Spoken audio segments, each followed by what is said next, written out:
ಇವತ್ತು ಈ 10 ಹಾಡುಗಳನ್ನು ನೋಡುವಾಗ ನಿಮಗೆ ಬಹುಶಃ ಅವರ ಇಡೀ ವೃತ್ತಿ ಜೀವನದ ಒಂದು ಪಯಣ ನಿಮಗೆ ಸಿಕ್ಕಿರಬೇಕು. ಈ ಪ್ರಯಾಣ ನೋಡಿದಾಗ ಖಂಡಿತ ನಮ್ಗೆ ಯಾರಿಗೂ ಪ್ರಯಾಸ ಆಗಲೇ ಇಲ್ಲ. ನಾನು ಅಲ್ಲಿ ರಮೇಶ್ ಸರ್ ನೋಡ್ತಾ ಇದ್ದೆ, ಅವರ ಕಣ್ಣಲ್ಲೇ ಹೊಳಪು.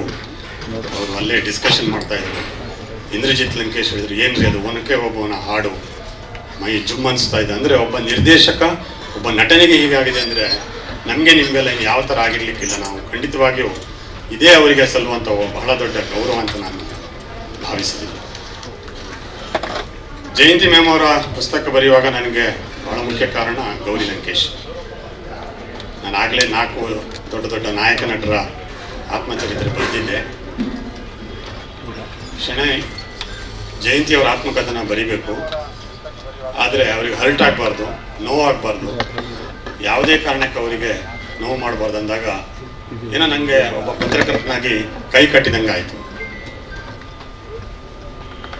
ಆದರೆ ಜಯಂತಿಯವರ ಬಳಿ ಹೋದಾಗ, ಅವರು ಮಾತನಾಡಿದಾಗ ನಾನು ಕೂಡ ಅವರೊಬ್ಬ ಕುಟುಂಬದ ಸದಸ್ಯನಾಗುವಷ್ಟು ಪ್ರೀತಿಯಿಂದ, ಆತ್ಮೀಯತೆಯಿಂದ ಅವ್ರು ಮಾತಾಡ್ತಾ ಹೋದಾಗ ಬಹುಶಃ ಈ ಒಂದು ಆತ್ಮಚರಿತ್ರೆ ಬರೆಯದಿದ್ದರೆ ನಾನು ಬಹಳ ದೊಡ್ಡ ಒಂದು ಆಪರ್ಚುನಿಟಿಯನ್ನು ಮಿಸ್ ಮಾಡ್ತಿದ್ದೆ ಅಂತ ನನಗೆ ಅನ್ಸಕ್ಕೆ ಸ್ಟಾರ್ಟ್ ಆಯ್ತು. ಅದಕ್ಕೆ ಕಾರಣ ಇಷ್ಟೇ, ಗೌರಿ ಲಂಕೇಶ್ ಮತ್ತು ಕವಿತಾ ಲಂಕೇಶ್ ಬಹಳ ಆತ್ಮೀಯರು ಜಯಂತಿಯವರಿಗೆ.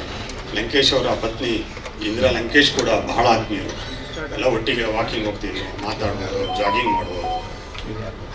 ಇಂದ್ರಜಿತ್ ಲಂಕೇಶ್ ಅವರ ಪ್ರತಿಭೆ ಬಗ್ಗೆ ಏನ್ರಿ ಆಲ್ರೌಂಡರ್ ಪ್ರತಿಭೆ ಅವ್ರದ್ದು ಅಂತ ಜಯಂತಿಯವ್ರು ಮಾತಾಡ್ತಾ ಇದ್ರು.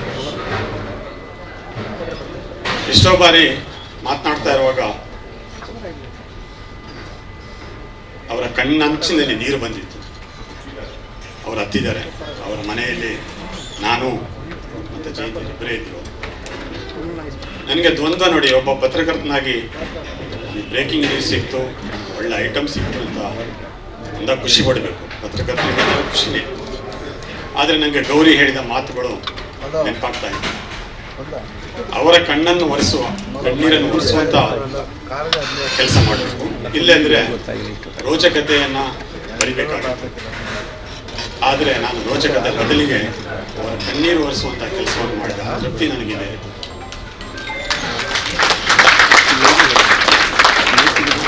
ಖಂಡಿತವಾಗಿ ಈ ಪುಸ್ತಕ ಓದುವಾಗ ನಿಮಗೂ ಕೂಡ ಅನಿಸುತ್ತೆ, ಲೋನ್ಲಿ ಅಂದ್ರೆ ಏನು, ಲವ್ಲಿ ಅಂದ್ರೆ ಏನು, ನಿಮ್ಮನ್ನು ಅದು ಇನ್ನೊಂದು ಲೋಕಕ್ಕೆ ತೆಗೆದುಕೊಂಡು ಹೋಗುತ್ತೆ ಅಂತ.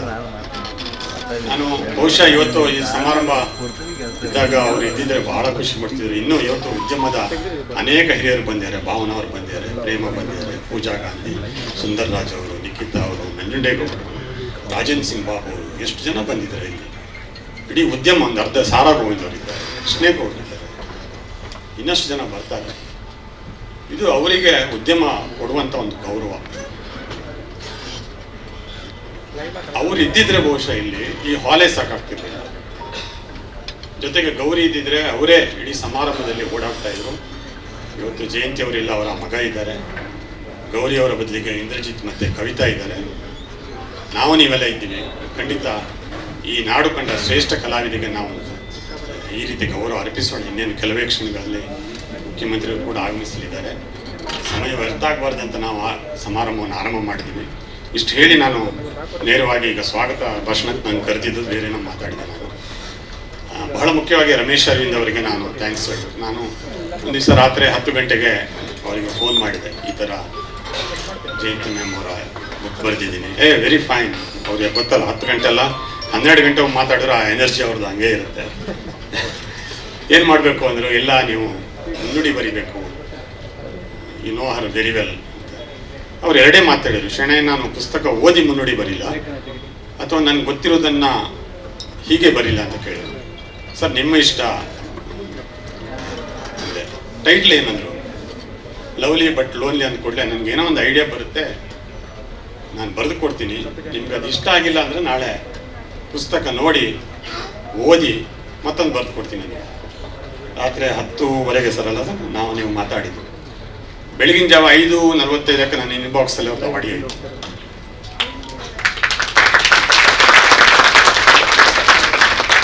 ಅದು ಏನು ಬರೆದಿದ್ದಾರೆ, ಹೇಗೆ ಬರೆದಿದ್ದಾರೆ, ಆಮೇಲೆ ಅವರೇ ಅದನ್ನು ಹೇಳಲಿ ಅಂತ ನಾನು ಈ ಸಂದರ್ಭದಲ್ಲಿ ಹೇಳ್ತಾ, ಅಲ್ಲೇ ನನಗೆ ಅದು ಮೋಟಿವೇಶನ್ ಸಿಕ್ತು. ನೋಡಿ ಎಷ್ಟು ಫಾಸ್ಟಾಗಿ ಇದು ಮಾಡ್ಯಾರಂತ. ಅಂತಹ ರಮೇಶ್ ಅರವಿಂದ್ ಅವರಿಗೆ ನಾನು ಸೌರವ್ ಪ್ರಕಾಶನದ ಪರವಾಗಿ ಅತ್ಯಂತ ಪ್ರೀತಿಯಿಂದ ಸ್ವಾಗತ ಮಾಡ್ತೀನಿ. ನನ್ನ ಗೆಳೆಯ ಅಭಿಮನ್ಯು ರಮೇಶ್ ಅವರವರಿಗೆ ಹೂಗುಚ್ಛ ಕೊಟ್ಟು ಅವರನ್ನು ಸ್ವಾಗತಿಸಬೇಕಂತ ಕೇಳ್ಕೊತಾರೆ.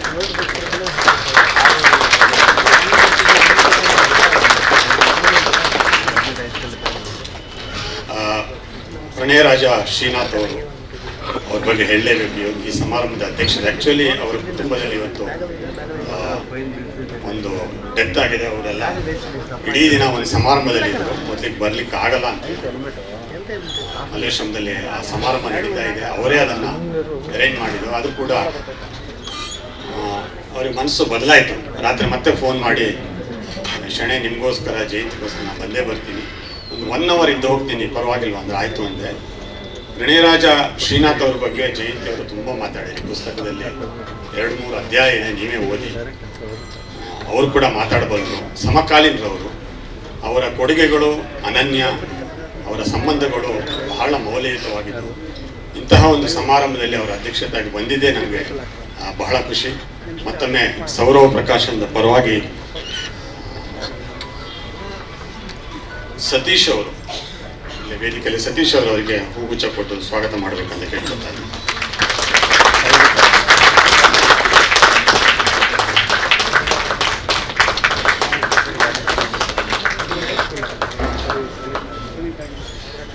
ರಾಕ್ಲೈನ್ ವೆಂಕಟೇಶ್ ಸರ್ ಬಗ್ಗೆ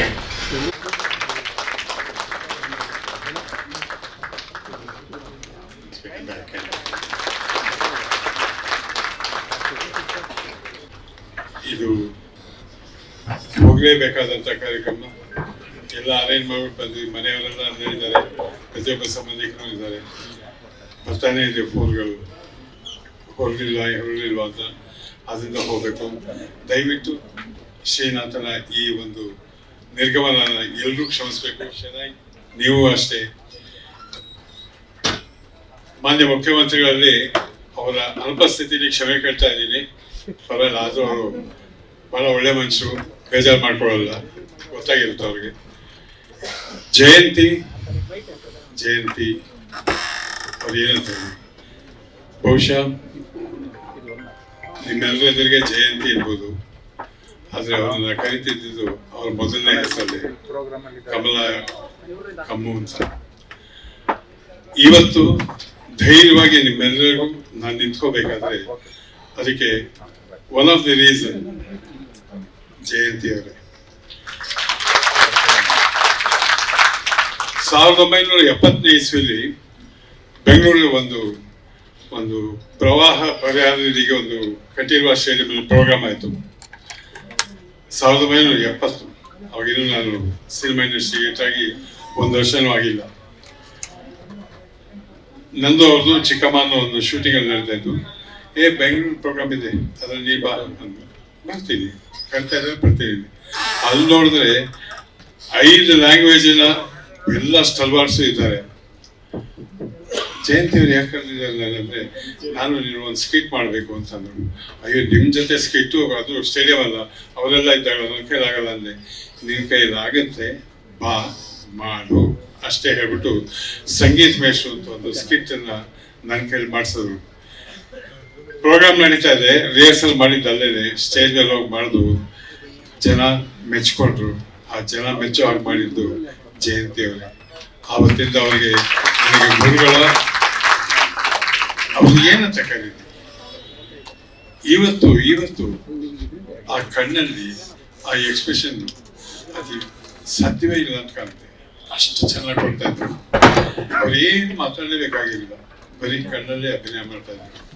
ಅಂಥ ಶಾರದೆ ನಮ್ಮ ಜಯಂತಿ, ನಮ್ಮ ಕಮಲ ಕುಮಾರಿ, ನನ್ನ ಕಮ್ಮು ಅವರು ಜೀವನದಲ್ಲಿ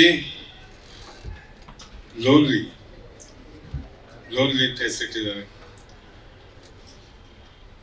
ತಾನು ಎಷ್ಟೇ ಒಂಟಿಯಾಗಿದ್ರು ಅದನ್ನು ಯಾರ ಹತ್ರ ಹೇಳ್ಕೊಳ್ದೆ ತನ್ನ ಒಂಟಿತನನ ತಾನೇ ಮರೆತು ಮತ್ತೊಬ್ಬರ ಜೊತೆ ನಗತಾ ಅವ್ರನ್ನೂ ನಗಿಸ್ತಾ ಇದ್ದಂತ ಸಂತೋಷದ ಜೀವನ ಕೊಡ್ತಾ ಇದ್ದಂತ ದೊಡ್ಡ ವ್ಯಕ್ತಿ ಜಯಂತಿ. ಅವ್ರ ಬಗ್ಗೆ ಮಾತಾಡ್ತಾ ಹೋದ್ರೆ ಬಹುಶಃ ತುಂಬ ಇದೆ ಮಾತಾಡೋದು. ಅದೆಲ್ಲದಕ್ಕಿಂತ ಹೆಚ್ಚಾಗಿ ಇವತ್ತೊಂದು ಪುಸ್ತಕ ಬರೆದಿದ್ದಾರೆ ಶೆಣೈ ಅವರು. ಆ ಪುಸ್ತಕದಲ್ಲಿ ಏನೇನಿರುತ್ತೆ, ಪ್ರತಿಯೊಬ್ಬ ನಟ ನಟಿನಲ್ಲಿ ಅವನ ಬಾಳಿನಲ್ಲಿ ಒಂದು ಭಗವಂತಿ ಆಗಿರ್ತಾನ. ಲಕ್ಷಾಂತರ ಜನ ಮೆಚ್ಬೋದು, ಜ್ಞಾಪಿಸ್ಕೋಬಹುದು, ಓಹೋ ಓಹೋ ಅಂತ ಇರ್ಬೋದು. ಆದ್ರೆ ಒಳಗಡೆ ಹೃದಯದಲ್ಲಿ ಎಲ್ಲೋ ಒಂದ್ ಕಡೆ ಆ ಒಂಟಿತನ ಕಾಡ್ತಾ ಇರುತ್ತೆ. ಆ ಒಂಟಿತನ ಮನೆಯವರು ಇರ್ಬೋದು, ಯಾರೇ ಇರ್ಬೋದು, ಅವ್ರ ಹತ್ರ ಹೇಳ್ಕೊಳಕ್ಕಾಗಲ್ಲ. ಆ ಒಂಟಿತನ ಯಾಕೆ ಬಂತು ಅಂತ ಕಲಾವಿದನಿಗೂ ಅರ್ಥವಾಗಿರಲ್ಲ. ಅದನ್ನ ಅರ್ಥ ಮಾಡ್ಕೊಳ್ಳೋ ಅಷ್ಟೊತ್ತಿಗೆ ಜಯಂತಿ ಇರೋ ಜಾಗಕ್ಕೆ ನಾವು ಹೋಗ್ಬೇಕಾಗತ್ತೆ. ಇಷ್ಟೆಲ್ಲ ಹೇಳ್ತಾ ಇರ್ಬೇಕಂದ್ರೆ ತುಂಬಾ ಅವ್ರ ಬಗ್ಗೆ ಮಾತಾಡ್ಬೇಕು ಅನಿಸ್ತಾ ಇತ್ತು, ಸಮಯ ಇಲ್ಲ. ಆ ಬುಕ್ ಅನ್ನು ಬರೆದಿರೋ ಶೆಣೈ ಅವ್ರಿಗೆ, ಆ ಬುಕ್ ಅನ್ನ ರಿಲೀಸ್ ಮಾಡೋದಕ್ಕೆ ಒಪ್ಕೊಂಡಿರೋ ನಮ್ಮ ಮುಖ್ಯಮಂತ್ರಿಗಳಿಗೆ, ಹಾಗೂ ಜಯಂತಿ ಅವ್ರ ಬಗ್ಗೆ ಅಭಿಮಾನ ಇಟ್ಟು ಬಂದಿರೋ ನನಗೆಲ್ಲ ಊಟ ಕೊಟ್ಟು ಅದನ್ನು ಚಿತ್ರ ಬಂಧುಗಳಿಗೆ ನಾನು ಮತ್ತೊಮ್ಮೆ ಕ್ಷಮೆ ಕೇಳ್ತಾ ನಮಸ್ಕಾರ ಹೇಳ್ತಾ ಇದ್ದೀನಿ. ಶುಭವಾಗಲಿ. ತಿಳಿಸ್ಬೇಕು ಅಂತ ಹೇಳಿ ತಿಳಿಸ್ತಾ ಇದ್ದೀನಿ. ಸೌರವ್ ಪ್ರಕಾಶನದ ಪರವಾಗಿ ಸೌರವ್ ಶೆಣೈ ಅವರು ಹಾಗೂ ಸದಾಶಿವ ಶೆಣೈ ಅವರಿಂದ ಶ್ರೀನಾಥ್ ಸರ್ ಅವರನ್ನ ಪ್ರೀತಿಯಿಂದ ಗೌರವಿಸ್ತಾ ಇದ್ದಾರೆ. ಸನ್ಮಾನ್ಯ ಶ್ರೀ ಸಿದ್ದರಾಮಯ್ಯ ಅವರನ್ನ ಜೋರಾದ ಚಪ್ಪಾಳೆಯೊಂದಿಗೆ ವೇದಿಕೆಗೆ ಬರಮಾಡಿಕೊಳ್ಬೇಕು.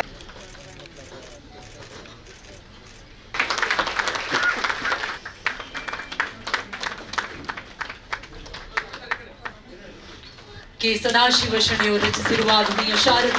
ಮಾನ್ಯ ಮುಖ್ಯಮಂತ್ರಿಗಳಿಗೆ ನಾನು ಬಹಳ ಗೌರವಿಸುವಂತ, ನಾನು ಮೆಚ್ಚುವಂತ ಚಿತ್ರರಂಗದ ಎಲ್ಲಾ ಗೆಳೆಯರು ಇಲ್ಲಿದ್ದೀರಿ. ನಿಮ್ಮೆಲ್ಲರಿಗೂ, ಸಭೆಯಲ್ಲಿರುವ ಎಲ್ರಿಗೂ, ಪ್ರತಿಯೊಬ್ಬರಿಗೂ ಈ ನಿಮ್ಮ ರಮೇಶನ ಪ್ರೀತಿಯ ಸಿಹಿ ನಮಸ್ಕಾರಗಳು.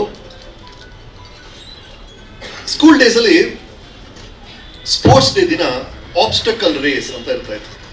ನೀವು ಆ ಮಿಲಿಟರಿ ಟ್ರೈನಿಂಗ್ ಫಿಲ್ಮ್ಸ್ ಎಲ್ಲ ಕೂಡ ಅದನ್ನ ನೋಡಿರ್ತೀರ. ಅದೇ ಟ್ರೈನಿಂಗ್ ಮಾಡ್ಬೇಕಾದ್ರೆ ಅವನ ಗೋಡೆನ ದಾಟಬೇಕು, ಆಮೇಲೆ ಒಂದು ಹಗ್ಗ ಇರುತ್ತೆ, ಆ ಹಗ್ಗ ಹಿಡಿದು ಇನ್ನೊಂದು ಹಗ್ಗಕ್ಕೆ ಹೋಗ್ಬೇಕು, ಆಮೇಲೆ ಒಂದು ಸಣ್ಣ ಟನಲ್ ಇರುತ್ತೆ, ಅದರೊಳಗೆ ಹೋಗ್ಬೇಕು, ಆ ಮುಳ್ಳಿನ ಬೇಲಿ ಇರುತ್ತೆ, ಅದರ ಕೆಳಗೆ ಮುಳ್ಳು ತಾಕದ ಹಾಗೆ ನಡ್ಕೊಂಡು ಹೋಗ್ಬೇಕು. ಈ ತರ ಇದೆಯಲ್ಲ, ಈ ಅಡಚಣೆಗಳ ಆಟ ಇದೆಯಲ್ಲ, ನನಗನ್ಸುತ್ತೆ ಜೀವನಕ್ಕಿಂತ ದೊಡ್ಡ ಅಡಚಣೆಯ ಆಟ ಇನ್ನೊಂದಿಲ್ಲ ಅಂತ. ಅದು ಏನ್ ಮಾಡುತ್ತೆ ಆ ಜೀವನ ಅಂದ್ರೆ ಸರ್, ಆಗಾಗ ನಮ್ಮೆಲ್ರಿಗೂ ಆಗ್ತಿರತ್ತೆ, ಒಂದು ಅಡಚಣೆ ಬರುತ್ತೆ, ಆ ಅಡಚಣೆಯನ್ನ ದಾಟಕ್ಕೆ ಅಂತ ನಾವೊಂದು ಆಯ್ಕೆ ಮಾಡ್ತೀವಿ. ಆ ಆಯ್ಕೆ ಕೆಲವೊಮ್ಮೆ ಆ ಅಡಚಣೆಯನ್ನ ದಾಟೋ ಹಾಗೆ ಮಾಡುತ್ತೆ, ಹಲವೊಮ್ಮೆ ಆ ಆಯ್ಕೆನೆ ಅತಿ ದೊಡ್ಡ ಅಡಚಣೆಯಾಗಿ ಏರ್ಪಾಡಾಗ್ಬಿಡುತ್ತೆ. ಎಲ್ರಿಗೂ ಆಗುತ್ತೆ, ನಮ್ಮೆಲ್ರಿಗೂ ಆಗುತ್ತೆ. What is life about? This obstacle race. And ಈ ಆಬ್ಸ್ಟಕಲ್ ರೇಸ್ ಅಲ್ಲಿ ನಾವು ಮಾಡುವಂತ ಚಾಯ್ಸಸ್, ಆ ಚಾಯ್ಸಸ್ಗೆ ಇರುವಂತ ಕಾನ್ಸಿಕ್ವೆನ್ಸು, ಹೀಗೆ ಜೀವನ ನಡ್ಕೊಂಡು ಹೋಗ್ತಾ ಇರುತ್ತೆ. ಹಾಗಾಗಿ ಪ್ರತಿಯೊಂದು ಜೀವನ, ಇಲ್ಲಿರುವ ಎಲ್ಲರೂ, ಇದನ್ನು ನೋಡ್ತಿರೋ ವೀಕ್ಷಕರು ಎಲ್ಲರ ಜೀವನ, ಪ್ರತಿಯೊಂದು ಜೀವನನೂ ಅದ್ಭುತ ಸರ್. ಆ ಇಡೀ ಜೀವನವನ್ನ ಕಂಪ್ರೆಸ್ ಮಾಡಿ ಒಂದು ಬುಕ್ ಆಗಿ ಅಥವಾ ನನ್ನ ಶೋ ಅಲ್ಲಿ ಒಂದು ಎಪಿಸೋಡ್ ಆಗಿ ಹೇಳಿದಾಗ ಅದು ಅಮೋಘವಾಗಿ ಕಾಣುತ್ತೆ. ಹಾಗಾಗಿ ನನ್ನ ಶೋಲ್ ಅದಾಯ್ತು. ಮುಖ್ಯಮಂತ್ರಿಗಳು ಬಂದಿದ್ದಾರೆ, ಇಲ್ಲಿ ಹಲವು ಶ್ರೇಷ್ಠರು ಆ ಶೋ ಬಂದಿದ್ರಿ. ಹಾಗೆಲ್ಲ ಆದಾಗ ನನಗೆ ಅದೇ ಅನ್ಸೋದು, what a beauty, what a beauty. ಒಬ್ಬೊಬ್ರು ಕತೆ ಕೇಳ್ತಿದ್ದಾಗ ನನಗೆ ಆಹಾ ಅನ್ಸೋದು. ಆಹಾ ಇದೆಲ್ಲ ಕಾರಣ ಏನು? ಅಡಚಣೆ, ಆಯ್ಕೆ, ಆಗಿದ್ದೇನು, ಈ ಆಗಳು ಸೇರಿ ಆಹಾ ಆಗುತ್ತೆ. ಹಾಗಾಗಿ ಈ ಒಂದು ಕತೆ ಅಭಿನಯ ಶಾರದೆಯವರು, ಅಭಿನಯ ಶಾರದೆ ಒಂದು ಕಡೆ ಅವರ ಅಭಿನಯ, ಇನ್ನೊಂದು ಕಡೆ ಅವರಲ್ಲಿದ್ದಂತಹ ಸೌಂದರ್ಯ, ಅದಕ್ಕಿಂತ ಆ ಸೌಮ್ಯ ಸ್ವಭಾವ ರೀ. ನಾನು ವೀಕೆಂಡ್ ವಿತ್ ರಮೇಶಲ್ಲಿ ಅವ್ರ ಕತೆ ಹೇಳ್ಬೇಕು ಅಂತ ಆಸೆ ಇತ್ತು. ಅವ್ರ ಹತ್ರ ಹೋದ್ವಿ. ಅವರು ಆಗ ಆರೋಗ್ಯ ಸ್ವಲ್ಪ ಕೆಟ್ಟೋಗಿದ್ದ ರಮೇಶ್. 7 ಗಂಟೆ ಕಾಲ ಒಂದು ಚೇರಲ್ಲಿ ಒಂದೇ ಕಡೆ ಕೊಡೋದು ಕಷ್ಟ ಕೊಡೋ ನನಗೆ. ಬೇಡ ರಾಜ, ಅವ್ರು ಹೆಂಗೆ ಹೇಳ್ತಾರೆ ಗೊತ್ತಾ, ಹಿಂಗೆ ನೋಡಿ ಅಂದ್ಬಿಡ್ತಾರೆ ಅಷ್ಟೇ. ಅವ್ರು ನೀವು ಗಮನಿಸಿ, ಕಣ್ಣಲ್ಲಿ ಕಣ್ಣಿಟ್ಟು ನೋಡ್ತಾರೆ. ಆ ಸಿನಿಮಾ ಸ್ಕೋಪ್ ನಗು ಜೊತೆಗೆ ಇದು ಏನಾಗಬೇಕು, ನಮ್ಮ ಮಂಡಿ ಹಿಂಗೆ ಐಸ್ ಕ್ರೀಮ್ ತರ ಮೆಲ್ಟ್ ಆಗಿ. ಅದು the beauty of that lady ರೀ. ನೀವು 100 ಸಲ ಅವ್ರನ್ನ ಭೇಟಿ ಮಾಡ್ರಿ, ಒಂದೊಂದು ಸಲನು ಆ ಹಿತವಾದ ಒಂದು ಭಾವನೆ, ಆ ಇಡೀ ವಾತಾವರಣ ಪಾಸಿಟಿವ್ ಆಗ್ಬಿಡುತ್ತೆ. ಅಂತ ಶ್ರೇಷ್ಠ ವ್ಯಕ್ತಿತ್ವ ಇದ್ದಂತ ಜಯಂತಿ ಅಮ್ಮ. ಹಾಗಾಗಿ ಅದನ್ನ ಶೆಣೈ ಅವರು ಬರೀತಿದ್ದಾರೆ ಅವ್ರ ಕಥೆನ ಅಂತ. ಒಂದು ಆತ್ಮಚರಿತ್ರೆ ಮಾಡಕ್ಕೆ ಏನೇನ್ ಬೇಕು ಅಂದ್ರೆ 3 ಮೇನ್ ಕ್ವಾಲಿಟೀಸ್ ಬೇಕಾಗುತ್ತೆ. ಒಂದು, ರಿಸರ್ಚ್ ಮಾಡುವಂತ ತಾಳ್ಮೆ ಇರಬೇಕು. ಎರಡನೇದು ಸ್ಟೋರಿ ಟೆಲ್ಲಿಂಗ್ ಮೂಲಕ ಎಂಗೇಜಿಂಗ್ ಆಗಿ ಆ ಕಥೆಯನ್ನ ಹೇಳುವಂತ ಬರವಣಿಗೆಯ ಶಕ್ತಿ ಇರಬೇಕು. ಮೂರನೇದು ಜೀವನದ ಬಗ್ಗೆನೇ ಒಂದು ಆಳವಾದ ನೋಟ ಇರುವಂತ ಪಕ್ವ ಇರಬೇಕು. ಅದೆಲ್ಲವೂ ಶೆನಾಯ್ಲಿದೆ. ಹಾಗಾಗಿ ಸದಾ ಒಳ್ಳೆ ಉದ್ದೇಶಗಳಿಂದ ಕೆಲಸ ಮಾಡುವಂತ ಸದಾ ಶೆನಾಯ್ ಅವರ ಈ ಪುಸ್ತಕಕ್ಕೆ ಶುಭವಾಗ್ಲಿ. ಈ ಬುಕ್ಕಿನ ಹೆಸರೇ ಲವ್ಲಿ ಬಟ್ ಲೋನ್ಲಿ ಅಂತ ಹಾಕಿದ್ದಾರೆ. ನನಗೆ ಏನ್ ಅನ್ಸಿದ್ರೆ ಅವ್ರು ಫೋನ್ ಮಾಡಿದ್ರು ನಾನು ಅನ್ಸಿದ್ದೇನೆಂದ್ರೆ ಲವ್ಲಿ ಬಟ್ ಲೋನ್ಲಿ ಅಂತ ಫಸ್ಟ್ ಅನ್ಸಿದ್ದು ಯುಗಾದಿಯಲ್ಲಿ ಹೇಳ್ತೀವಲ್ಲ ರೀ, ಬೇವು ಬೆಲ್ಲ. ಎಷ್ಟು ಗಂಭೀರವಾಗಿದೆ ನೋಡಿ, ಬೇವು ಬೆಲ್ಲ ಎಲ್ಲವನ್ನು ಲೈಫ್ನ ಶಾರ್ಟೆಸ್ಟ್ ಡೆಫಿನೇಷನ್ ಏನಂದ್ರೆ ಬೇವು ಬೆಲ್ಲ. Lovely but lonely. ಲವ್ಲಿ ಬಿಡಿ, ಲೋನ್ಲಿ ಅಂದ್ರೇನು? ಇಂಗ್ಲಿಷಲ್ಲಿ ಎರಡು ಪದಗಳಿದೆ, ಒಂದು ಸಾಲಿಟ್ಯೂಡ್, ಇನ್ನೊಂದು ಲೋನ್ಲಿನೆಸ್. ಸಾಲಿಟ್ಯೂಡ್ ಅಂದ್ರೆ ಏಕಾಂತ ಸರ್, ಏಕಾಂತ. ಆರ್ಟಿಸ್ಟ್ ನಾವೆಲ್ಲರೂ ಏಕಾಂತ ಬೇಕು ಅಂತ ಹೋರಾಡಿರ್ತೀವಿ. ಇನ್ಫ್ಯಾಕ್ಟ್ ನನ್ನ ಲೈಫಲ್ಲಿ 90% ನಾನು ಏಕಾಂತದಲ್ಲಿ ಇರ್ತೇನೆ. ಹಾಗೆ ನಮಗೆ ಬಹಳ ಬೇಕು. ಆದ್ರೆ ಲೋನ್ಲಿನೆಸ್ ಇದೆಯಲ್ಲ, ಒಂಟಿತನ. ಅದು loneliness is always preceded by a memory. ಒಂಟಿತನದ ಹಿಂದೆ ಒಂದು ನೆನಪಿರುತ್ತೆ ಸರ್. ಸುಮ್ಮನೆ ಒಂಟಿತನ ಬರಲ್ಲ. ಯಾರೋ ನನ್ನ ಜೊತೆ ಇದ್ರು, ಅವ್ರೀಗ ನನ್ನ ಜೊತೆ ಇಲ್ಲ. ಏನೋ ಒಂದು ನಾನು ತುಂಬಾ ಇಷ್ಟಪಡ್ತಿದ್ದೆ, ಅದು ಈಗ ನನ್ನ ಹತ್ರ ಇಲ್ಲ. ಯಾವುದೋ ನಾನು ಬಹಳ ಆಸೆ ಪಟ್ಟಿದ್ದೆ, ಅದು ಈಗ ನನ್ನ ಹತ್ರ ಇಲ್ಲ. ಸೊ ಒಂದು ನೆನಪಿನ ಹಿನ್ನೆಲೆ ಇರುತ್ತೆ ಒಂಟಿತನಕ್ಕೆ. ಹಾಗಾಗಿ ಲೋನ್ಲಿ ಅಂತ ಯಾಕೆ ಬರ್ದಿದ್ದಾರೆ ಶೆನಾಯ್ ಅನ್ನೋ ಕುತೂಹಲ ನನಗೆ. Why was she lonely? Lovely ನಮಗೆ ಗೊತ್ತಿದೆ, 500 ಕಾರಣಗಳಿದೆ ಲವ್ಲಿಗೆ. 500 ಚಿತ್ರಗಳು ಮಾಡಿದ್ದಾರೆ ಅವರು, ಅಂತ ಕಾರಣಗಳಿದೆ. ಆದ್ರೆ ನಮಗೆ ಗೊತ್ತಿರೋದೇನು? ಅವರ ಮೊದಲನೇ ಚಿತ್ರ ಇವತ್ತು ರಿಲೀಸ್ ಆಯ್ತು, ಇವತ್ತು ಅವಾರ್ಡ್ ತಗೊಂಡ್ರು, ಈ ಹೈಲೈಟ್ಸ್ ಗೊತ್ತು. ಬಟ್ ಅದ್ರ ಮಧ್ಯೆ ಏನಾಯ್ತು? ಪ್ರತಿದಿನ ಹೇಗಿತ್ತು? ಕಿಟಕಿ ತೆಗೆದು ಯಾರಿಗಾರು ಕಾಯ್ತಾ ಇದ್ರಾ? ಯಾರ್ದಾರು ಫೋನ್ ಮಾತ್ರ ಬಿದ್ದು ಬಿದ್ದು ನಗ್ತಾ ಇದ್ರಾ? ಅಡಿಗೆ ಮೇಲೆ ಕೆಲಸ ಮಾಡ್ಕೊಂಡ್ರೆ ಕೈ ಸುಟ್ಕೊಂಡ್ರ? ಅಥವಾ ಆ ಗಾಯಕ್ಕಿಂತ ಆಳವಾದ ಗಾಯ ಆಯ್ತಾ? ಈ ನೋವುಗಳೆಲ್ಲ ಏನು ಅಂತ ತಿಳ್ಕೋಬೇಕಾದ್ರೆ ಸದಾಶಿವ ಶೆನಾಯ್ ಅವರ ಪುಸ್ತಕವನ್ನ ನೀವು ಓದ್ಬೇಕು. ಲೋನ್ಲಿ, ಲೋನ್ಲಿ, ಆ ಲೋನ್ಲಿನೆಸ್ ಏನ್ರಿ? That is the beauty of it sir. Sir ನಾವೆಲ್ಲ ಸೇಮ್ ಸರ್. ಏನ್ ಸರ್, ನಾವೆಲ್ಲರೂ ಅದೇ ಕಣ್ಣು, ಅದೇ ಕಾಲು, ಅದೇ ಕೈ, ಇಟ್ಸ್ ನೋ ಡಿಫರೆನ್ಸ್. ನಮ್ಮೆಲ್ಲ ಆಸೆಗಳು ಸೇಮ್. ಏನು ಗೌರವದಿಂದ ಬದುಕಬೇಕು, ಹೆಂಡತಿ ಮಕ್ಕಳು ಚೆನ್ನಾಗಿರ್ಬೇಕು, ಸ್ವಲ್ಪ ಬ್ಯಾಂಕ್ ಬ್ಯಾಲೆನ್ಸ್ ಇರಬೇಕು, ಸ್ವಲ್ಪ ಜಾಸ್ತಿನೇ ಇರಬೇಕು, ಏನೋ ಒಂದು, ಅಷ್ಟೇ ಎಲ್ರದು. ಆದ್ರೆ ನಮ್ಮನ್ನ ಒಬ್ರಿಗಿಂತ ಇನ್ನೊಬ್ರು ಬೇರ್ಪಡಿಸುವಂತ ವಿಷಯ ಏನು ಅಂದ್ರೆ ನಮ್ಮ ಕಥೆಗಳು. ಹಾಗಾಗಿ ಆ ಕಥೆಯನ್ನ ಹೊರತಂದಿರುವಂತ ಶೆನಾಯ್ ಮತ್ತು ಈ ಬುಕ್ ಅನ್ನ ಎದುರು ನೋಡ್ತಾ ಇದ್ದೀನಿ. ಖಂಡಿತವಲ್ಲ, ಅವರೇ ಹೇಳಿದ್ರಲ್ಲ, ಇದು ಕಣ್ಣೀರನ್ನ ಒರೆಸುವಂತ ಕಥೆ ಅಂತ ಹೇಳಿದ್ದಾರೆ. That is very important. ಆ ಜಯಂತಿ ಅಮ್ಮನ ಅಭಿನಯ ಶಾರದೆಯ ಕಥೆ ಏನು ಅಂತ ನಾನು ಕಾಯ್ತಾ ಇದ್ದೀನಿ. ಸಿನಿಮಾದ್ರೆ ಹೇಳ್ತೀವಿ ಲೈಟ್ಸ್ ಕ್ಯಾಮ್ರಾ ಆಕ್ಷನ್ ಅಂತ. ಇದು ಬುಕ್ ರಿಲೀಸ್ ಹಾಗಾಗಿ ಅದನ್ನೇ ಹೇಳ್ಬೋದು. Buy, read, share. ಈ ಅದ್ಭುತವಾದ ಕಥೆ ಎಲ್ರಿಗೂ ಹರಡಲಿ. Share it as widely as you can. Thank you so much. ಮಾನ್ಯ ಮುಖ್ಯಮಂತ್ರಿ ನಮಸ್ಕಾರ. ಎಲ್ಲರೂ ನೋಡಿ ಭಾಳ ಖುಷಿ ಆಗ್ತಾ ಇದೆ ಇಲ್ಲಿ ಸ್ಟೇಜ್ ಮೇಲೆ. ಇಷ್ಟು ಬುಕ್ ರಿಲೀಸ್ ಅಂದರೆ ಇಷ್ಟು ಜನ ಬರೋದೇ ಇಲ್ಲ ಈ ನಡುವೆ. ಆ್ಯಕ್ಚುಲಿ 20 ಜನ 30 ಜನ ಬರ್ತಾರೆ. ಬಟ್ ಇದು ಶೆನಾಯಿಂದ ಪ್ಲಸ್ ಜಯಂತಿ ಮ್ಯಾಮಿಂದ ಇಷ್ಟು ಜನ ಸೇರಿದ್ರು ತುಂಬ ಖುಷಿ ಆಗ್ತದೆ. Thank you all. ನನಗೆ ಜಯಂತಿ ಮ್ಯಾಮು ಒಂದು 30 ವರ್ಷದಿಂದ ಸಿಕ್ಕಿದ್ರೇನೋ. ಆ್ಯಕ್ಚುಲಿ ನಾನು ಫಸ್ಟ್ ಟೈಮ್ ಸಾಕ್ಷ್ಯಚಿತ್ರವನ್ನು ಮಾಡಬೇಕು ಅಂತ ಹೊರಟಾಗ 6 ಮಹಿಳೆ ಮೇಲೆ ಆಯ್ಕೆ ಮಾಡ್ಕೊಂಡಿದ್ದೆ ಸಬ್ಜೆಕ್ಟು. ಯಾರೂ ಏನು ಕೊಟ್ಟಿರಲಿಲ್ಲ ಕಮಿಷನ್. ನನಗೆ ಆಸಕ್ತಿ ಪಟ್ಕೊಂಡು ಒಂದು ಡಾಕ್ಯುಮೆಂಟ್ರಿ ಮಾಡಬೇಕು ಅಂತ. ಆಗ ಬೇರೆ ಬೇರೆ ವಿಭಿನ್ನ ಕ್ಷೇತ್ರದಲ್ಲಿ ಯಾರನ್ನು ಆಯ್ಕೆ ಮಾಡಬೇಕು ಅಂದಾಗ ಥಿಯೇಟ್ರಲ್ಲಿ ಬಿ ಜಯಶ್ರೀ ಆಯ್ಕೆ ಮಾಡಿದ್ದೆ, ಸಿನಿಮಾದಲ್ಲಿ ಜಯಂತಿ ಮ್ಯಾಮ್ನ. ಸೊ ಅವಾಗ ಹೇಗೆ ಅವ್ರನ್ನ ಕಾಂಟ್ಯಾಕ್ಟ್ ಮಾಡೋದು ಗೊತ್ತಿರಲಿಲ್ಲ. ಅವ್ರು ಬನಶಂಕರಿಲಿದ್ದರು. ಕೊನೆಗೆ KK ಅವ್ರ ನಂಬರ್ ಸಿಕ್ತು ನನಗೆ. ಅವ್ರಿಗೆ ಫೋನ್ ಮಾಡಿ ಈ ಥರ ಒಂದು ಡಾಕ್ಯುಮೆಂಟ್ರಿ ಮಾಡ್ತಾಯಿದ್ದೀನಿ, ಜಯಂತಿ ಅಮ್ಮದ ಒಂದು ಸ್ಮಾಲ್ ಕಿರುಚಿತ್ರ ಅದು ಮಾಡಬೇಕು ಅಂತ ಭಾಳ ಆಸೆ ಪಟ್ಟೆ. ತುಂಬ ಪ್ರೋತ್ಸಾಹ ಕೊಟ್ಟು ಅವತ್ತಿಂದ ನಾನು ಅವನು ಆ್ಯಕ್ಚುಲಿ ಫ್ರೆಂಡ್ಸ್. ಅವ್ರ ಮನೆಗೆ ಹೋಗಿ ಅಲ್ಲಿ ಹೋಗಿ ಶೂಟ್ ಮಾಡೋಕ್ಕೆ ಹೋದಾಗ ನೆಕ್ಸ್ಟ್ ಡೇ ಬರ್ತೀನಿ ಈ ಥರ ಮಾಡ್ತಾಯಿದ್ದೀನಿ ಅಂತೆಲ್ಲ ಎಕ್ಸ್ಪ್ಲೈನ್ ಮಾಡಿದ್ದೆ.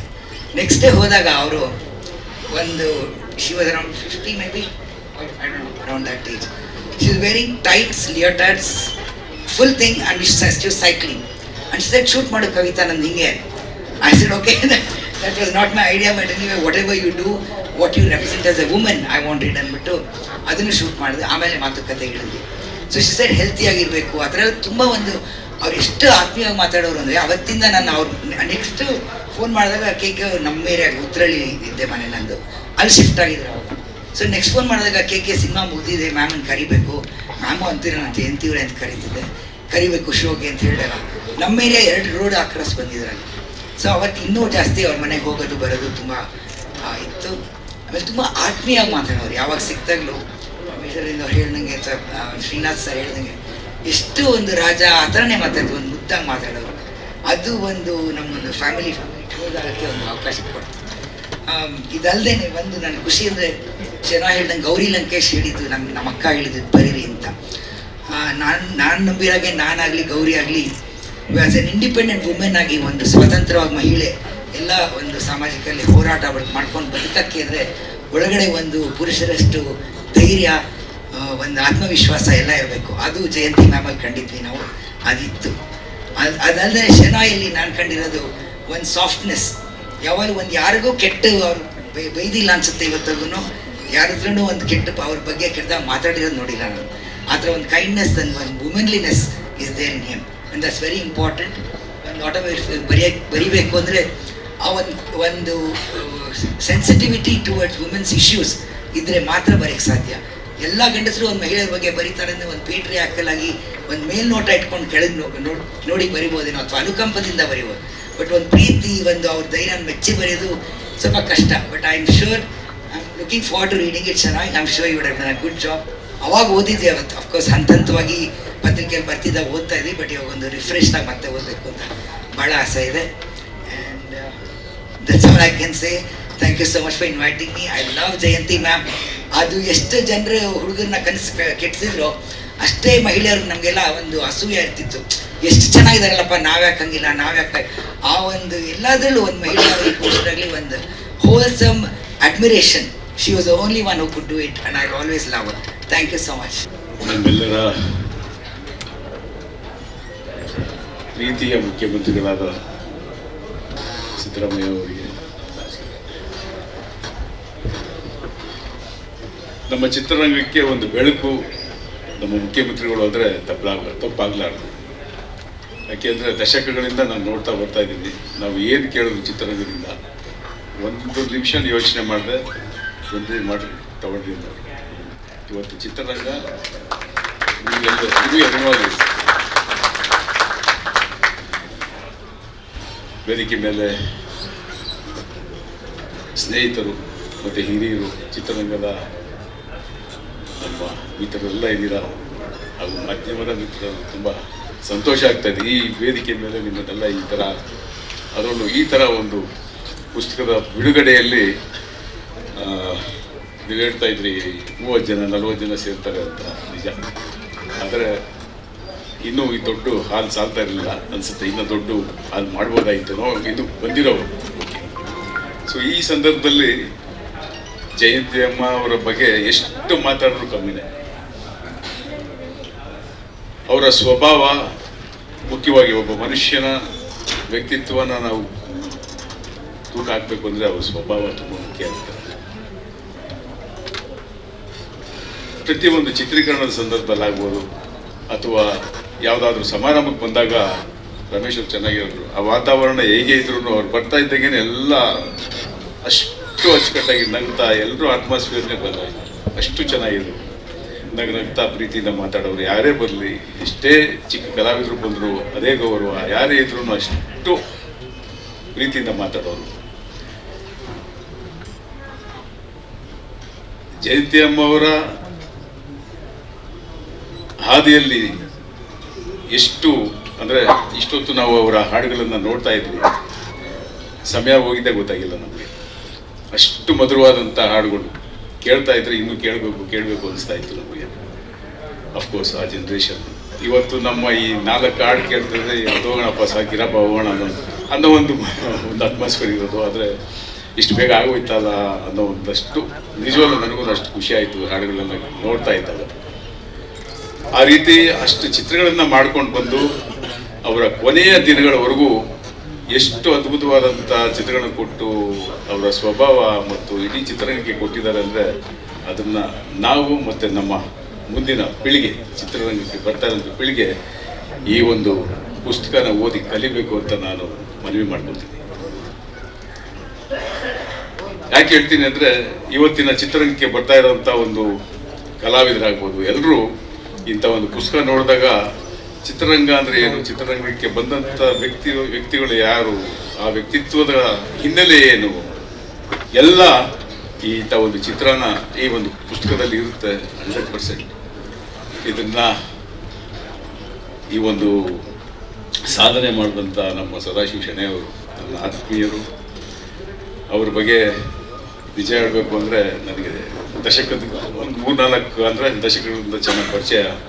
ಅವತ್ತು ಹೇಗಿದ್ದಾರೆ ಇವತ್ತು ಹಾಗೇ ಅದೇ ಸ್ವಭಾವ, ಅಷ್ಟೇ ಸಾಫ್ಟು. ಎನಿಥಿಂಗ್ ಏನಿದ್ರು ಅವ್ರ ಹತ್ರ ಏನಾರ ಒಂದು ಹೋಗಿದೆ, ಈ ಥರ ಒಂದು ಚಿತ್ರರಂಗದಾಗ್ಬೋದು, ಯಾವ ಥರ ಒಂದು ಸಜೆಷನ್ ಕೇಳಿದಾಗ ಸರಳವಾಗಿ ಅದನ್ನು ಸರಿಪಡಿಸ್ಕೊಡೋರು. ಅಂಥ ಒಂದು ವ್ಯಕ್ತಿತ್ವ, ಅಂಥ ಒಂದು ಹೃದಯವಂತ ಅಂತ ಹೇಳಕ್ಕೆ ಇಷ್ಟಪಡ್ತೀನಿ. ಈ ಸಂದರ್ಭದಲ್ಲಿ ಈ ಒಂದು ಎಂಥ ಅದ್ಭುತವಾದಂಥ ಒಂದು ಟೈಟಲ್, ಲವ್ಲಿ ಬಟ್ ಲೋನ್ಲಿ. ಪ್ರತಿಯೊಬ್ಬರ ಜೀವನ ಯಾವುದೋ ಒಂದು ಘಟ್ಟದಲ್ಲಿ, ಯಾವುದೋ ಸಂದರ್ಭದಲ್ಲಿ ಲೋನ್ಲಿ ಅನ್ನೋದು ಖಂಡಿತವಾಗ್ಲೂ ಬಂದೇ ಬರುತ್ತೆ. ಅದಕ್ಕೆ ಈ ಪುಸ್ತಕ ನೋಡಿದ್ರೆ ಒಂದು ಮೆಡಿಸಿನ್ ಸಿಗ್ಬೋದು ಅಂತ ಅನ್ಕೋತೀನಿ. ಎಲ್ಲರೂ ಓದಿ ಚೆನ್ನಾಗಿರಲಿ, ಚಿತ್ರರಂಗಕ್ಕೆ ನಿಮ್ಮೆಲ್ಲರ ಆಶೀರ್ವಾದ ಇರಲಿ ಅಂತ ಈ ಸಂದರ್ಭದಲ್ಲಿ ಕೇಳ್ಕೊಂತ ನಾನು ಮಾತನಾಡ್ತೀನಿ. ನಿಮ್ಮೆಲ್ಲರ ನೆಚ್ಚಿನ ಮಾನ್ಯ ಮುಖ್ಯಮಂತ್ರಿ ಸಿದ್ದರಾಮಯ್ಯಜಿಗೆ ನಮಸ್ಕಾರಗಳು. ಹಾಗೆ ವೇದಿಕೆ ಮೇಲಿರುವಂಥ ನನ್ನ ಮೆಚ್ಚಿನ ಸ್ನೇಹಿತ KK ಅಂತಲೇ ಕರಿತೇವೆ ನಾವು, ಜಯಂತಿಯವರ ಮಗ ಕೃಷ್ಣಕುಮಾರ್. ಅವರ ಒಡನಾಟ ಇನ್ನು ಮುಂದೆ ಒಂದು 2 ನಿಮಿಷದಲ್ಲಿ ಹೇಳ್ತೀನಿ. ಹಾಗೆ ನಮ್ಮ ಪತ್ರಿಕೆಯಲ್ಲೇ ಇದ್ದು ಲಂಕೇಶ್ ಗರಡಿಯಲ್ಲಿ ಬೆಳೆದು ಅದಾದ ನಂತರ ಒಂದು ದೊಡ್ಡ ಪತ್ರಕರ್ತರಾಗಿ ಬೆಳೆದಂಥ ಸಮೀಲ್ಲಾ ಶರೀಫ್ ಅವರಿಗೆ, ಮತ್ತು ನನ್ನ ಅಣ್ಣ ಅಂತ ಹೇಳೋಕ್ಕಾಗಲ್ಲ, ನನಗಿಂತ ಹೆಂಗಿರಬೇಕು ಶೆಣೈ ಅವರು, ನನ್ನ ತಮ್ಮ, ನನ್ನ ಸಹೋದರ ಅಂತ ಹೇಳ್ಬೋದು ಅವ್ರಿಗೆ, ಮತ್ತು ನನ್ನ ಅಕ್ಕನಿಗೆ ಕವಿತಾ, ಲಂಕೇಶ್ ಅವ್ರಿಗೆ, ಮತ್ತು ನಮ್ಮೆಲ್ಲರ ಏನಂತಾರೆ youngster super star and mister perfectionist Ramesh ಅವ್ರಿಗೆ, ಮತ್ತು ಹಿರಿಯ ನಿರ್ಮಾಪಕರು, ರಾಷ್ಟ್ರ ಪ್ರಶಸ್ತಿ ವಿಜೇತರು ರಾಕ್ಲೈನ್ ವೆಂಕಟೇಶ್ ಅವರಿಗೆ ಎಲ್ಲರಿಗೂ ನಮಸ್ಕಾರ. ನಿಮ್ಮೆಲ್ಲರಿಗೂ ಶುಭ ಸಂಜೆ. ಮತ್ತು 2 ನಿಮಿಷ ತೊಗೊಳ್ತೀನಿ. ಯಾಕೆ ಅಂತಂದರೆ ಒಂದು ಕಾರ್ಯಕ್ರಮದಲ್ಲಿ ಕೊನೆಯಾದಾಗ ಮಾತಾಡಬಾರ್ದಂತೆ, ಮತ್ತು ಒಂದು ಸಂಸಾರದಲ್ಲಿ ಕೊನೆ ಮಗನ ಹುಟ್ಟಬಾರ್ದಂತೆ. ಯಾಕಂದರೆ ಕಾರ್ಯಕ್ರಮದಲ್ಲಿ ಎಲ್ಲ ಮಾತಾಡಿ ಮುಗಿಸ್ಬಿಡ್ತಾರೆ, ಮತ್ತು ಮಗನಾಗಿ ಇಬ್ಬರು, ಅದು ಹೆಣ್ಣುಮಕ್ಕಳು ಗಂಡು ಮಕ್ಕಳ ಥರನೇ ಇದ್ರು, ಅವ್ರಿಗೆಲ್ಲ ಪ್ರೀತಿ ಕೊಟ್ಬಿಡ್ತಾರೆ. ಸೊ ಕೊನೆಯ ಮಗನಾಗಿ ಹುಟ್ಟಿದಾಗ ಒಂದು ಸ್ವಲ್ಪ ಪ್ರೀತಿ ಎಲ್ಲ ಕಡಿಮೆ ಆಗಿರುತ್ತೆ ಅಷ್ಟೊತ್ತಿಗೆ. ಕವಿತಾ ಇಲ್ಲ ಅಂತಾಳೆ, ಆದರೂ ಕೂಡ ಅದು ನಿಜ. ಸೊ ಈ ಕಾರಣಕ್ಕೆ ಒಂದು ಈಗಾಗಲೇ ಜಯಂತಿ ಮೇಡಮ್ ಬಗ್ಗೆ ಎಲ್ಲರೂ ಮಾತಾಡಿದ್ದಾರೆ. ಮಾತಾಡೋಕ್ಕೂ ಮುಂಚೆ 1 ಗಂಟೆ ಕಾಲ ಹಾಡುಗಳು ನೋಡಿದ್ದೀವಿ, ಮತ್ತು ನಮ್ಮ ಸಮೀರಾ ಅವರು ಅದ್ಭುತವಾಗಿ ನಿರೂಪಣೆ ಮಾಡಿದ್ದಾರೆ, ಜಯಂತಿ ಮ್ಯಾಮ್ ಬಗ್ಗೆ ಎಲ್ಲ ಹೇಳಿದ್ದಾರೆ.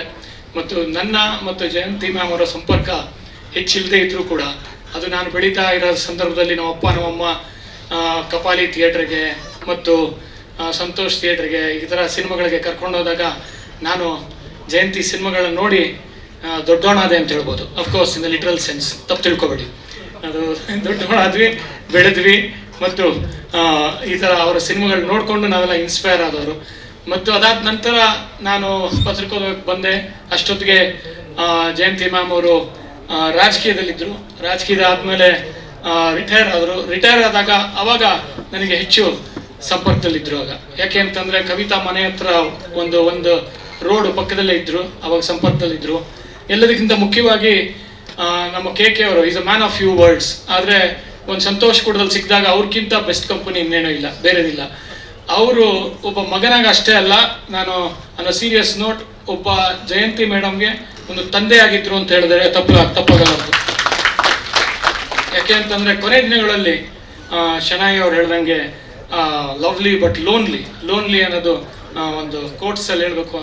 ಅದು ಲೋನ್ಲಿ ಆಗಿದ್ದಾಗ ಆ ಲೋನ್ಲಿನೆಸ್ನ ದೂರ ಮಾಡಿದ್ದು ವ್ಯಕ್ತಿ ಬೇರೆ ಯಾರು ಅಲ್ಲ, KK ಕೃಷ್ಣಕುಮಾರ್ ಅಂತ ಹೇಳಬೇಕು. ಅದು ರಮೇಶ್ ಅವ್ರು ಹೇಳಿದ್ರು ಲೋನ್ಲಿ ಅಂದರೆ ಏನು ಎತ್ತ ಅಂತ ಅಂದ್ಬಿಟ್ಟು. ನಾನು ನೋಡ್ದಂಗೆ ಒಬ್ಬ ನಿರ್ದೇಶಕನಾಗಿ, ಒಬ್ಬ ಪತ್ರಕರ್ತನಾಗಿ, ಸೂಪರ್ ಸ್ಟಾರ್ಸ್ಗಳಾದ್ಮೇಲೆ ಪ್ರತಿಯೊಬ್ಬರು ಆ ಸೂಪರ್ ಸ್ಟಾರ್ಸಲ್ಲಿ ಅಟ್ಲೀಸ್ಟ್ 99% ನಮ್ಮ ರಮೇಶ್ ಅವರು ಸಾಮಾನ್ಯ ಜನರಲ್ಲಿ ಮಿಂಗಲ್ ಆಗ್ತಾರೆ, ಸಾಮಾನ್ಯ ಜೊತೆ ಸಂಪರ್ಕ ಇಟ್ಕೊಳ್ತಾರೆ, ಪತ್ರಕರ್ತರ ಜೊತೆ ಫ್ರೆಂಡ್ ಆಗಿರ್ತಾರೆ. ಆದರೆ ಒಂದು 99% ಅಷ್ಟು ಆರ್ಟಿಸ್ಟ್ಗಳು ಲೋನ್ಲಿ ಆಗಿರ್ತಾರೆ. ಯಾಕೆಂದರೆ ಆರ್ಟಿಸ್ಟ್ ಅಷ್ಟಲ್ಲ, ಸೂಪರ್ ಸ್ಟಾರ್ಗಳು. ಒಂದು ಉದಾಹರಣೆ ಕೊಡ್ತೀನಿ ಅದಕ್ಕೆ. ನಾನು ಬಾಂಬೆನಲ್ಲಿ ಹಿಂದಿ ಸಿನಿಮಾ ಮಾಡ್ತಾ ಇರ್ಬೇಕಾದ್ರೆ ರಾಜೇಶ್ ಖನ್ನಾ ಅವರು ಆಗ ರಿಟೈರ್ ಆಗಿದ್ರು, ಸೂಪರ್ ಸ್ಟಾರ್, ನಿಮಗೆಲ್ಲ ಗೊತ್ತಿದೆ, ರಕ್ತದಲ್ಲಿ ಬರಿತಾ ಇದ್ದಂಥ ಒಂದು ಲೆಟರ್ಗಳು ರಾಜೇಶ್ ಖನ್ನಾಗೆ. ಅವ್ರಿಗಿಂತ ದೊಡ್ಡ ಸೂಪರ್ ಸ್ಟಾರ್ ಇನ್ನಿರಲಿಲ್ಲ. ಯಾರೋ ಹುಡುಗಿಯರು ಆ ಥರ ಲವ್ ಮಾಡ್ತಾ ಇದ್ರು. ಅದ್ರಲ್ಲಿ ಕವಿತಾ ಕೂಡ ಒಬ್ಳು ರಾಜೇಶ್ ಖನ್ನನ್ನ ಲವ್ ಮಾಡ್ತಾ ಇದ್ದು, ಮತ್ತು ರಕ್ತದಲ್ಲಿ ಗೌರಿ ಕವಿತಾ ಲೆಟರ್ಸ್ ಬರ್ತಿದ್ರು. ಸೊ ಈಗ ಗೌರಿ ಬರ್ದಿಲ್ಲ, ನೀನ್ ಬರ್ದಿಲ್ಲ, ಯಾಕಂದ್ರೆ ನೀನು ಅಷ್ಟೊತ್ತಿಗೆ ಬೇರೆ ಒಂದು ಕಂಟೆಂಪ್ರರೀಸ್ ಚೇಂಜ್ ಆಗಿದ್ರು ಅವಾಗ. ಸೊ ಈ ತರ ಇದ್ದಿದ್ದ ಸಂದರ್ಭ ನಾವೆಲ್ಲ ರಾಜೇಶ್ ಖನ್ನಾ ನೋಡಿದೀವಿ. ಅದಾದ ನಂತರ ರಿಟೈರ್ ಆದ ನಂತರ ಅವ್ರ ಪಕ್ಕದ ಮನೆಯಲ್ಲಿ ನನ್ನ ಸ್ಕ್ರಿಪ್ಟ್ ರೈಟರ್ ಒಂದು ಫ್ಲಾಟ್ ಅಲ್ಲಿ ಉಳ್ಕೊಂಡಿದ್ದ. ಅಲ್ಲಿ ನಾವು ಬಾಲ್ಕನಿಯಲ್ಲಿ ಬಂದು ನೋಡ್ತಾ ಇದ್ದಾಗ ಕೆಲಸ ಇರಲಿಲ್ಲ ರಾಜೇಶ್ ಖನ್ನಾ ಅವ್ರಿಗೆ. ಅವಾಗ ಏನ್ ಮಾಡ್ತಾ ಇದ್ರು ಅಂದ್ರೆ, ದೊಡ್ಡ ಬಂಗ್ಲೆ, ಅದಾದ ನಂತರ ಅಕ್ಷಯ್ ಕುಮಾರ್ ತಗೊಂಡ್ರು, ನಿಮ್ಗೆಲ್ಲ ಗೊತ್ತಿದೆ. ಆ ಬಂಗ್ಲೆ ಆಚೆ ಬಂದು ಮೇಕಪ್ ಹಾಕೊಂಡು ರೆಡಿಯಾಗಿ ಶೂಟಿಂಗ್ಗೆ ಬಂದು ಓಪನ್ ಟಾಪ್ ಕಾರ್, ಕೆಂಪು ಕಾರಲ್ಲಿ ಕೂತ್ಕೊಂಡು ಒಂದು ಡ್ರಿಂಕ್ ಫಿಕ್ಸ್ ಮಾಡ್ಕೊಂಡು 9 ಗಂಟೆ ಬೆಳಿಗ್ಗೆ ನಾನು ಇವಾಗ ಶೂಟಿಂಗ್ ಹೋಗ್ತೀನಿ ಅಂತ ಸಾಯಂಕಾಲದ ತನಕ ಶೂಟಿಂಗ್ ಅಲ್ಲಿ ಇದೀನಿ ಅಂತ ಆಕ್ಟ್ ಮಾಡ್ತಾ ಇದ್ರು. ಯಾಕೆ ಅಂತಂದ್ರೆ ದಟ್ ಈಸ್ ಲೋನ್ಲಿನೆಸ್. ಒಂದು ಸೂಪರ್ ಸ್ಟಾರ್ ಆದಾಗ ಒಂದು ಸಾಮಾನ್ಯರ ಜನ ಸಂಪರ್ಕ ಅವ್ರು ಮಾಡೋಕ್ಕಾಗಲ್ಲ. ಯಾಕಂತಂದ್ರೆ ಬಂದು ಸಾಮಾನ್ಯ ಜೊತೆ ಕೂತ್ಕೊಳ್ಳೋಕ್ಕಾಗಲ್ಲ, ಸಂಪರ್ಕ ಮಾಡೋಕ್ಕಾಗಲ್ಲ. ಇವತ್ತಿನ ದಿನಗಳಂತೂ ನೋಡಿದ್ದೀರಾ, ಸೆಲ್ಫಿಗಳ ಯುಗ ಇವತ್ತು. ಸೊ ಆ ಕಾಲದಲ್ಲಿ, ಆ ಸಮಯದಲ್ಲಿ ಅಫ್ಕೋರ್ಸ್ ನಮ್ಮ ಜಯಂತಿ ಮೇಡಮ್ ಅವರು ಯಾವುದೇ ಒಂದು ಸೂಪರ್ ಸ್ಟಾರ್ ಪುರುಷರಕ್ಕಿಂತ ಕಡಿಮೆ ಇಲ್ಲ ಅಂತ ಹೇಳ್ಬೇಕು. ಯಾಕಂತಂದ್ರೆ ಅವ್ರದೇ ಆದ ಒಂದು ದೊಡ್ಡ ಸ್ಥಾನವನ್ನ ಪಡೆದಿದ್ರು. ಮತ್ತು ಒಂದು ಪುರುಷರ ಯುಗದಲ್ಲಿ ಅವರು ಒಂದು ಮಹಿಳೆಯಾಗಿ ಒಂದು ಸ್ಥಾನ ಮಾಡ್ಕೊಂಡಿದ್ದು ಮತ್ತು ಮಾಡಿದ ಸಿನಿಮಾಗಳು, ಅದು ಪೌರಾಣಿಕ ಇರ್ಬೋದು, ಐತಿಹಾಸಿಕ ಇರ್ಬೋದು, ಮತ್ತು ನಮ್ಮ ಸಮೀವುಲ್ಲಾ ಶರೀಫ್ ಹೇಳ್ದಂಗೆ ಬೋಲ್ಡ್ ಅಂಡ್ ಬ್ಯೂಟಿಫುಲ್ ಇರ್ಬೋದು. ಅದು ಇನ್ನೊಂದು, ನಾನು ಇಲ್ಲಿ ಮುಖ್ಯವಾಗಿ ಇನ್ನೊಂದು ಪಾಯಿಂಟ್ ಹೇಳ್ತೀನಿ. ಎಲ್ಲರೂ ನಮ್ಮ ಪತ್ರಕರ್ತರಾಗ್ಲಿ, ನಮ್ಮ ರಾಷ್ಟ್ರೀಯ ಮಟ್ಟದಲ್ಲಾಗ್ಲಿ ಪತ್ರಕರ್ತರು, ಶರ್ಮಿಳಾ ಟ್ಯಾಗ್ ಅವರು ಭಾರತದಲ್ಲಿ first bold and beautiful lady, 67ನೇ ಇಸ್ವಿಯಲ್ಲೇ ಸ್ವಿಮ್ ಸೂಟ್ ಧರಿಸಿದ ಒಂದು ಹುಡುಗಿ, ಬೋಲ್ಡ್ ಅಂಡ್ ಬ್ಯೂಟಿಫುಲ್ ಆಗಿ ಅಂತ ಎಲ್ಲರೂ ಪ್ರೊಜೆಕ್ಟ್ ಮಾಡ್ತಾರೆ. ಆದರೆ ನಮ್ಮ ರೀಜನಲ್ ಪ್ರಾದೇಶಿಕ ಸಿನಿಮಾಗಳಲ್ಲಿ ಒಂದು ಸೂಪರ್ ಸ್ಟಾರ್ ಇರ್ತಾರೆ ಅನ್ನೋದು ಮರ್ತು ಬಿಡ್ತಾರೆ ನಮ್ಮ ರಾಷ್ಟ್ರೀಯ ಪತ್ರಕರ್ತರು.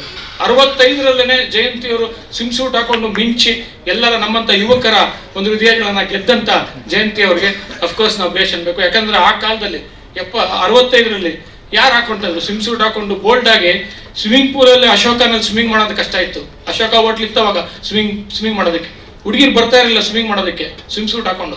ಅಂಥದ್ರಲ್ಲಿ ಕ್ಯಾಮ್ರಾ ಮುಂದೆ ಒಂದು ಸ್ವಿಮ್ ಸೂಟ್ ಹಾಕೊಂಡು ಬಂದು ಬೋಲ್ಡ್ ಆಗಿ ಗೆದ್ದಿದಾರಲ್ಲ, ಅದಕ್ಕೆ ನಾವು ಪ್ರಶಂಸೆ ಪಡಲೇಬೇಕು, ಜಯಂತಿ ಅವ್ರಿಗೆ ಬೇಷ್ ಅಂತ ಹೇಳಬೇಕು. ಅದಕ್ಕೆಲ್ಲಕ್ಕಿಂತ ಮುಖ್ಯವಾಗಿ 2 ನಿಮಿಷ ತಗೊಂತೀನಿ. ನಾನು ಜಯಂತಿ ಮೇಡಮ್ ಬಗ್ಗೆ ಜಾಸ್ತಿ ಮಾತಾಡದೇ ಇದ್ರು, ಸಿನಿಮಾಗಳು ಗೊತ್ತಿದೆ ಅಷ್ಟೇ ಹೊರತು ಈ ಆತ್ಮಕತೆ ಹೇಗೆ ಹುಟ್ಟಿತು ಅನ್ನೋದಕ್ಕೆ 1-2 ಮಾತು ಹೇಳಕ್ಕೆ ಇಷ್ಟಪಡ್ತೀನಿ.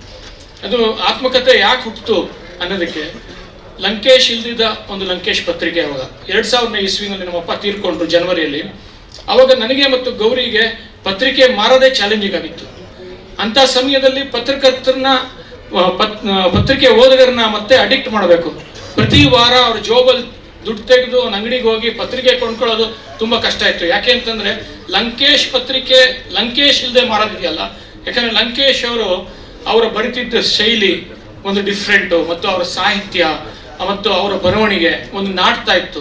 ನಾನೊಂದು ಕನ್ನಡ ಭವನಲ್ಲಿ ಡೆಲ್ಲಿಯಲ್ಲಿ ಸಿಕ್ಕಿದಾಗ ನನಗೆ ಒಂದು ಸರ್, ಸಿದ್ದರಾಮಯ್ಯ ಸರ್ 1 ಲಕ್ಷ ಕೊಟ್ಟರು. ನಿನಗೆ ಗೊತ್ತಿಲ್ಲ ಲಂಕೇಶು ಯಾವ ಥರ ಡಿಫ್ರೆಂಟ್ ಆಗಿ ಪತ್ರಿಕೆ ತರ್ತಾ ಇದ್ರು.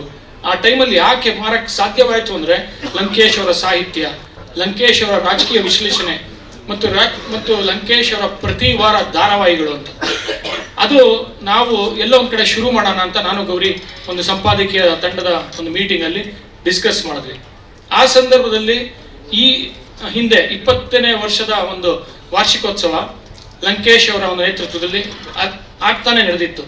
ಆಗ ಮಾನ್ಯ ಮುಖ್ಯಮಂತ್ರಿಗಳು ಭಾಗವಹಿಸಿದ್ರು, ಹಲವಾರು ರಾಜಕೀಯ ವ್ಯಕ್ತಿಗಳು, ಹಿರಿಯರು ಎಲ್ಲ ಬಂದಿದ್ರು ಅವತ್ತು.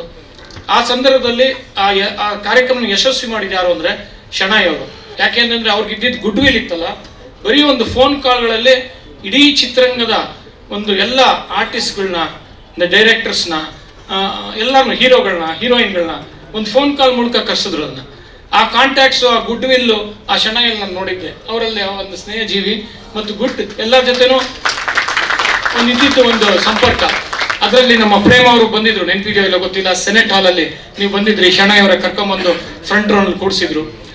ಆಗ ನಾನು ಗೌರಿ ಮಾತಾಡ್ಬಿಟ್ಟು, ಶಣೈ ಅವ್ರ ಕಣ್ಣಲ್ಲಿ ಯಾಕೆ ದೊಡ್ಡ ದೊಡ್ಡ ನಟರ ಒಂದು ಆತ್ಮಕತೆ ಬರೆಸಬಾರ್ದು.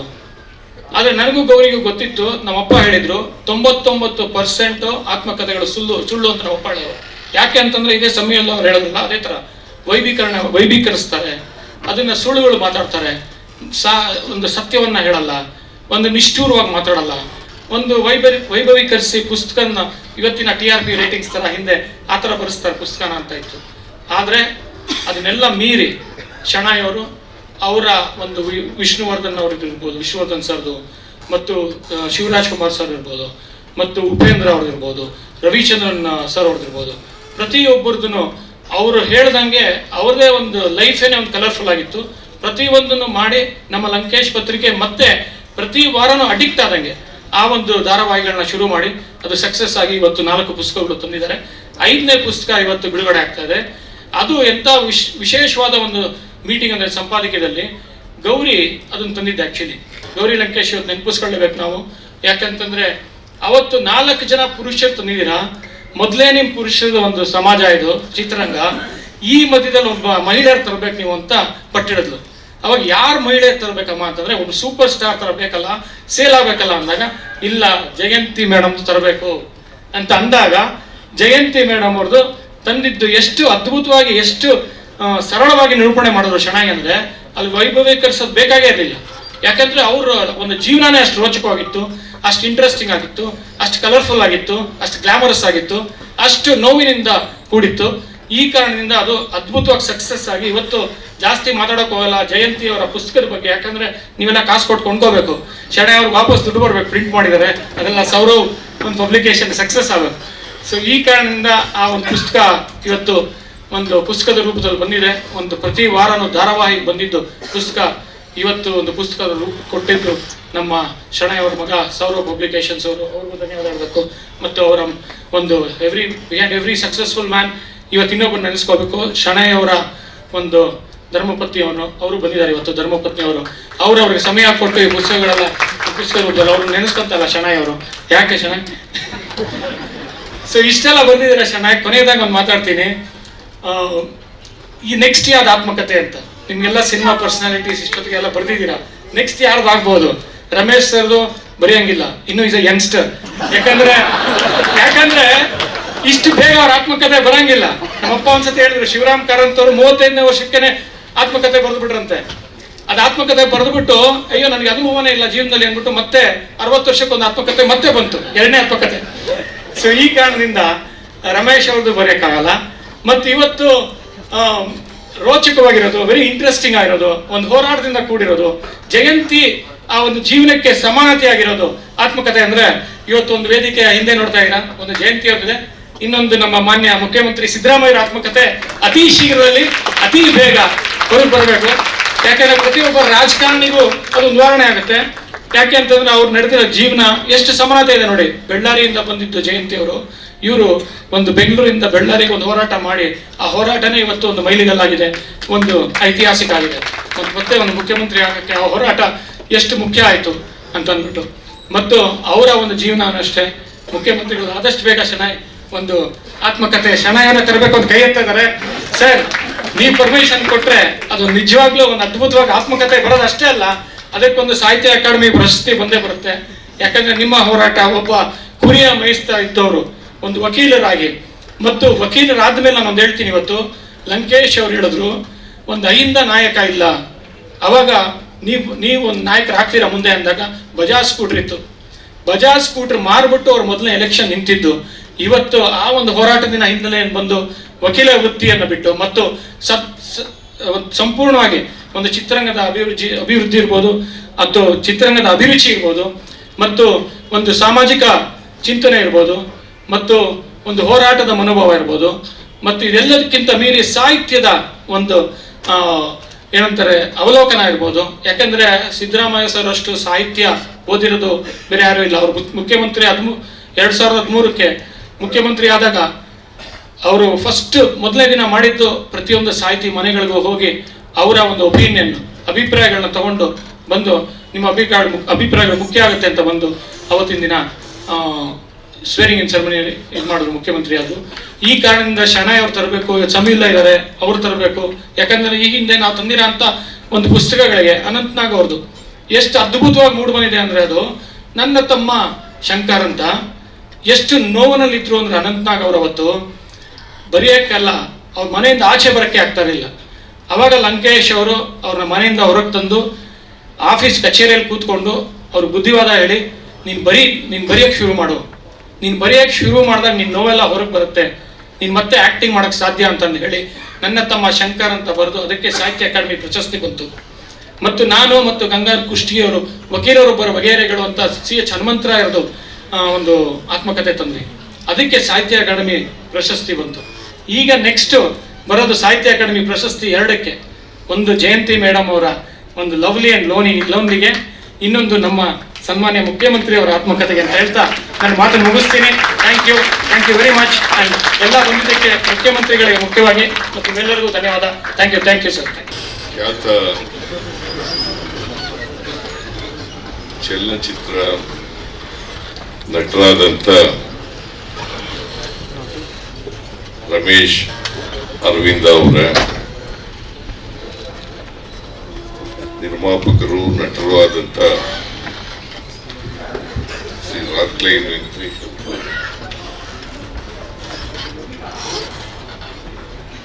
ನಿರ್ದೇಶಕರು ಲಂಕೇಶ್ ಪತ್ರಿಕೆಯ ಸಂಪಾದಕರು ಇಂದ್ರಜಿತ್ ಲಂಕೇಶ್ ಅವರ, ನಿರ್ದೇಶಕಿ ಕವಿತಾ ಲಂಕೇಶ್ ಅವರ, ಜಯಂತಿಯವರ ಏಕೈಕ ಪುತ್ರ, ಬಹಳ ಹಿಂದೆ ನಾನು ನೋಡಿದ್ದರು, ಈಗ ಸ್ವಲ್ಪ ದಪ್ಪ ಆಗ್ಬಿಟ್ಟಿದ್ದಾರೆ.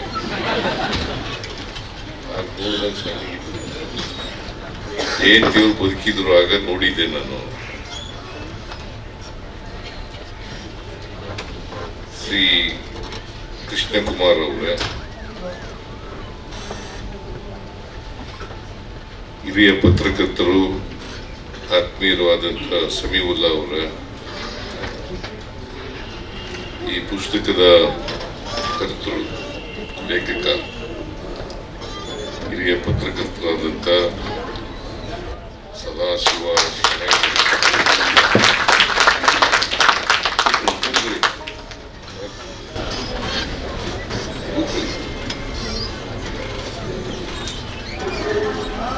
ಇಲ್ಲಿ ಆಗಮಿಸಿರ್ತಕ್ಕಂಥ ಎಲ್ಲ ಸೋದರ ಸೋದರಿಯರೇ, ಮಾಧ್ಯಮದ ಗೆಳೆಯರೇ,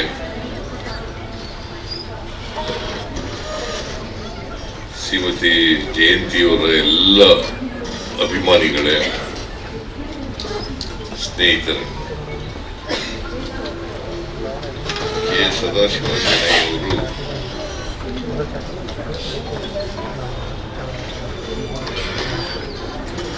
ಅಭಿನವ ಶಾರದೆ, ಶ್ರೀಮತಿ ಜಯಂತಿಯವರ ಬಗ್ಗೆ ಒಂದು ಪುಸ್ತಕವನ್ನ ರಚನೆ ಮಾಡಿದ್ದಾರೆ. ಅದಕ್ಕೆ ಬಹಳ ಸೂಕ್ತವಾದಂಥ ಹೆಡಿಂಗ್ ಅನ್ನ ಕೊಟ್ಟಿದ್ದಾರೆ. ಲವ್ಲಿ ಬಟ್ ಲೋನ್ಲಿ ಅಂತಕ್ಕಂಥದ್ದು ಪುಸ್ತಕದ ಹೆಸರು. ಅವ್ರಿಗೆ ಬಹಳ ಅನ್ವಯ ಆಗ್ತಕ್ಕಂಥ ಹೆಸರನ್ನೇ ಇಟ್ಟಿದ್ದಾರೆ. 100% ಅನ್ವಯ ಆಗ್ತದೆ.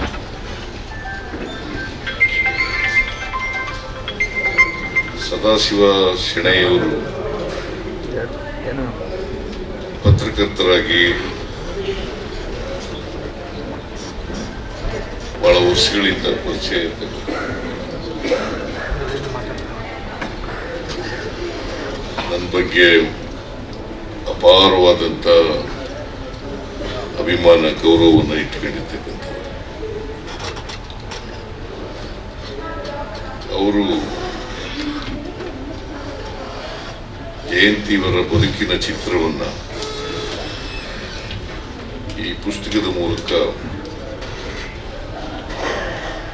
ಜನರಿಗೆ ತಿಳಿಸ್ತಕ್ಕಂಥ ಪ್ರಯತ್ನವನ್ನು ಮಾಡಿದ್ದಾರೆ ಅಂತೇಳಿ ನಾನು ಅನ್ಕೊಂಡಿದ್ದೀನಿ. ಯಾಕಂದ್ರೆ ನಾನು ಪುಸ್ತಕ ಓದ್ಲಿಕ್ಕೆ ಆಗಲಿಲ್ಲ.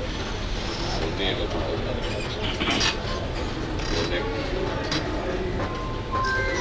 ಅದು ಓದ್ಬೋದಾಗಿತ್ತು, ಓದಕ್ಕಾಗಲಿಲ್ಲ ನನಗೆ.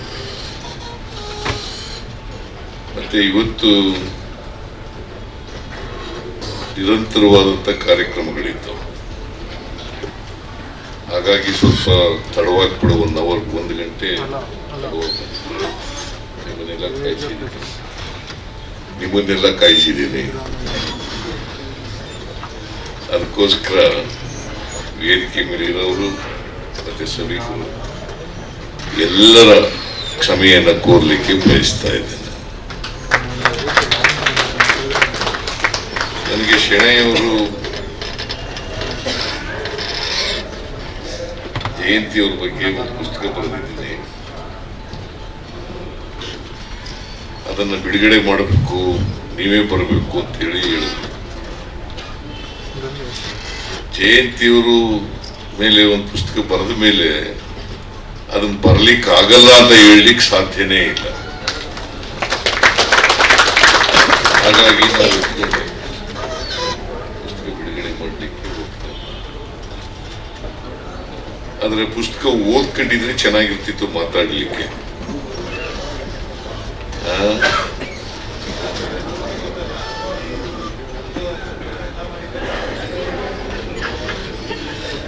ಈ ಸುಂದರರಾಜು ನಮ್ಮ ಮೈಸೂರು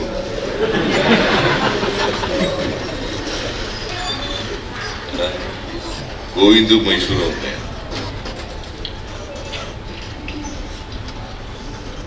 ಜಯಂತಿಯವರು ನನಗೆ ಬಹಳ ಆತ್ಮೀಯ, ಬಹಳ ವರ್ಷಗಳ ಕಾಲ ಒಡನಾಟ ಇದೆ. ಜೊತೆಗೆ ಒಂದೇ ಪಕ್ಷದಲ್ಲಿದ್ದೋ ನಾವು. ಜನತಾದಳ ಎಸ್ನಲ್ಲಿ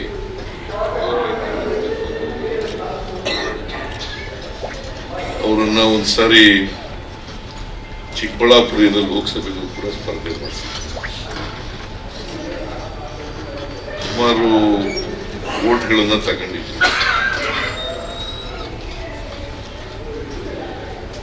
ನನ್ನನ್ನು ಯಾವಾಗಲೂ ಕೂಡ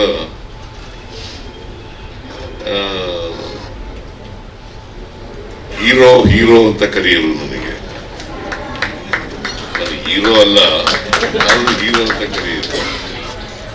ಜಯಂತಿಯವರ ನನ್ನ ಮೇಲಿದ್ದಂಥ ಪ್ರೀತಿಯಿಂದ ಅಂತರ ಕರೀತಾ ಇದ್ದೆ. ಅನೇಕ ಕಡೆಗಳಲ್ಲಿ ಒಟ್ಟಿಗೆ ಪ್ರಚಾರ ಮಾಡಿದ್ದೀವಿ. ಚುನಾವಣೆಯಲ್ಲಿ ಬೆಂಗಳೂರು ಸುತ್ತಮುತ್ತ, ಚಿಕ್ಕಬಳ್ಳಾಪುರ ಭಾಗದಲ್ಲಿ ಒಟ್ಟಿಗೆ ಕ್ಯಾಂಪೇನ್ ಮಾಡಿದ್ದೀವಿ. ಜೊತೆಗೆ ಒಟ್ಟಿಗೆ ಒಂದೇ ಪಕ್ಷದಲ್ಲಿ ಇದ್ದದರಿಂದ ಒಂದೇ ರಾಜಕೀಯ ಅಭಿಪ್ರಾಯ ಕೂಡ ಇತ್ತು. ಹಾಗಾಗಿ ಅವರು ನನ್ನನ್ನು ಬಹಳ ಅಭಿಮಾನದಿಂದ ಕಾಣ್ತಾ ಇದ್ರು, ಪ್ರೀತಿಯಿಂದ ಕಾಣ್ತಾ ಇದ್ರು. ಎಲ್ಲಕ್ಕಿಂತ ಮುಖ್ಯವಾಗಿ ಜಯಂತಿಯವರಿಗೆ ಮನುಷ್ಯತ್ವ ಇತ್ತು. ಬಹಳ ಮುಖ್ಯವಾಗಿ ಮನುಷ್ಯತ್ವ ಇತ್ತು. ಎಲ್ಲರೂ ಕೂಡ ಸ್ನೇಹದಿಂದ ಮಾತಾಡಿಸ್ತಕ್ಕಂಥ ಪ್ರವೃತ್ತಿಯನ್ನ ಬೆಳೆಸಿದ್ರು.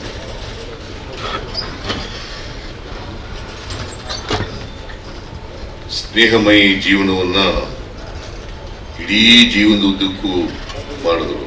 ಅವ್ರು ಎಷ್ಟೇ ನೋವುಗಳಿದ್ರು ಕೂಡ ಅದನ್ನೆಲ್ಲ ತೋರ್ಪಡಿಸ್ಕೊಳ್ತಕ್ಕಂಥ ಕೆಲಸವನ್ನು ಮಾಡ್ತಾ ಇರಲಿಲ್ಲ. ಆದರೆ ಒಂದು ಮಾತ್ರ, ನಾನು ವಿದ್ಯಾರ್ಥಿ ದಶೆಯಲ್ಲಿದ್ದಾಗ, ಲಾಯರ್ ಆಗಿದ್ದಾಗ ಎಲ್ಲ ಕನ್ನಡ ಸಿನಿಮಾಗಳು ನೋಡ್ತಾ ಇದ್ದೆ. ಜಯಂತಿಯವರ ಸಿನಿಮಾಗಳಂತೂ ತಪ್ಪದೇ ನೋಡ್ತಾ ಇದ್ದೆ. ಒಬ್ಬ ಅದ್ಭುತ ಕಲಾವಿದ, ಅದ್ರ ಬಗ್ಗೆ ಎರಡನೇ ಮಾತಿಲ್ಲ. ಬಹುಶಃ ಆ ಕಾಲದಲ್ಲಿ ಜಯಂತಿ, ಲೀಲಾವತಿ, ಕಲ್ಪನಾ, ಆಮೇಲೆ ಭಾರತಿ, ಇವರೇ ಜಾಸ್ತಿ ಇದ್ದವು. ಹಿರಿಗೆ ಮುರುಗಿ ಹೀರೋಯಿನ್ ರಾಜ್ಕುಮಾರ್ 90% ಸಿನಿಮಾಗಳಲ್ಲಿ ಹೀರೋ ಆಗ್ತಿದ್ರು, ಇವರು ಹೀರೋಯಿನ್ ಆಗ್ತಾ ಇದ್ರು. ಹಾಗಾಗಿ ಆ ಸಿನಿಮಾಗಳನ್ನೆಲ್ಲ ನೋಡ್ತಾ ಇದ್ದೆ. ನಾನು ರಾಜಕಾರಣಕ್ಕೆ ಬಂದ್ಮೇಲೆ ಮಂತ್ರಿ ಆದ್ಮೇಲೆ ಸಿನಿಮಾಗಳು ನೋಡೋದು ಬಿಟ್ಟೆ. ಕೊನೇ ಸಿನಿಮಾ ನೋಡೋದು ಜಯಂತಿ ಅವರದ್ದು ಎಡಕಲ್ಲು ಗುಡ್ಡದ ಮೇಲೆ. ಅಲ್ಲಿ ಮಾಡಿರ್ತಕ್ಕಂಥ ನಟನೆ ಇದೆಯಲ್ಲ, ಜಯಂತಿಯವರೇ ಸಾಟಿ, ಬೇರೆ ಯಾರು ಡೈರೆಕ್ಟರ್ ಆಗಿದ್ದಾರೆ, ಕವಿತನು ಡೈರೆಕ್ಟರ್ ಆಗಿದ್ದಾರೆ. ಇವರು ಹೇಳ್ಬೇಕು, ಬಹುಶಃ ಅಂಥ ಅದ್ಭುತವಾದಂಥ ನಟಿ ಇನ್ನೊಬ್ರು ಅವರನ್ನ ರಿಪ್ಲೇಸ್ ಮಾಡ್ಲಿಕ್ಕೆ ಸಾಧ್ಯ ಇಲ್ಲ. ಅವ್ರಿಗೆ ಅವರೇ ಸಾಟಿ ಅಂತಕ್ಕಂಥದನ್ನ ತಿಳಿಸ್ಲಿಕ್ಕೆ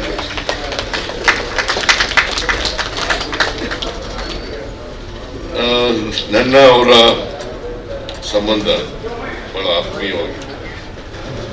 ಅನೇಕ ಸಾರಿ ಅವರ ಜೀವನದ ವಿಚಾರಗಳನ್ನೆಲ್ಲ ಹೇಳ್ಕೊಳ್ಳೋದು, ನಮ್ಮ ರಾಜಕೀಯದ ವಿಚಾರಗಳನ್ನು ಕೂಡ ಮಾತಾಡೋದು. ಸೊ ಒಂದೇ ನಮ್ಮ ರಾಜಕೀಯದ ವಿಚಾರಗಳು ಒಂದೇ ತರ ಇತ್ತು. ಹಾಗಾಗಿ ಜಯಂತಿಯವರು ಬರೀ ಕಲಾವಿದೆ ಆಗಿರಲಿಲ್ಲ, ಅವಳು ಜೀವನವನ್ನ ಪ್ರೀತಿಸ್ತಕ್ಕಂಥ, ಸಮಾಜವನ್ನ ಪ್ರೀತಿಸ್ತಕ್ಕಂಥ ಒಂದು ವ್ಯಕ್ತಿತ್ವ ಇದ್ದಂತ, ಮಹಾ ಮನುಷ್ಯತ್ವ ಇದ್ದಂತ ನಟಿ ಅಂತಕ್ಕಂಥದ್ದನ್ನು ಈ ಸಂದರ್ಭದಲ್ಲಿ ನೆನಪಿಡಲಿಕ್ಕೆ ಬಯಸ್ತೇನೆ. ಈಗ ಮಾತನಾಡ್ತಾ ಹೇಳೋದು ಯಾರು, ಶೆಣೈ ಅವರು ಜಯಂತಿಯವರ ಹೆಸರಿನಲ್ಲಿ ಒಂದು ಪ್ರಶಸ್ತಿಯನ್ನ ಮಾಡಬೇಕು ಅಂತ ಬರ್ತಾರೆ. ಬಹಳ ಜನ ಸಿನಿಮಾ ಕ್ಷೇತ್ರದವರು ಇದ್ದಾರೆ.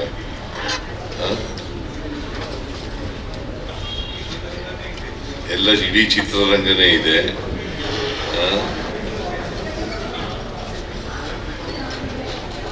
ನಾನು ಚಿತ್ರರಂಗಕ್ಕೆ ಬಾಕಿ ಅಲ್ಲ, ಆದ್ರೆ ಚಿತ್ರರಂಗವನ್ನ ಪ್ರೋತ್ಸಾಹಿಸ್ತಕ್ಕಂಥವ್ರು,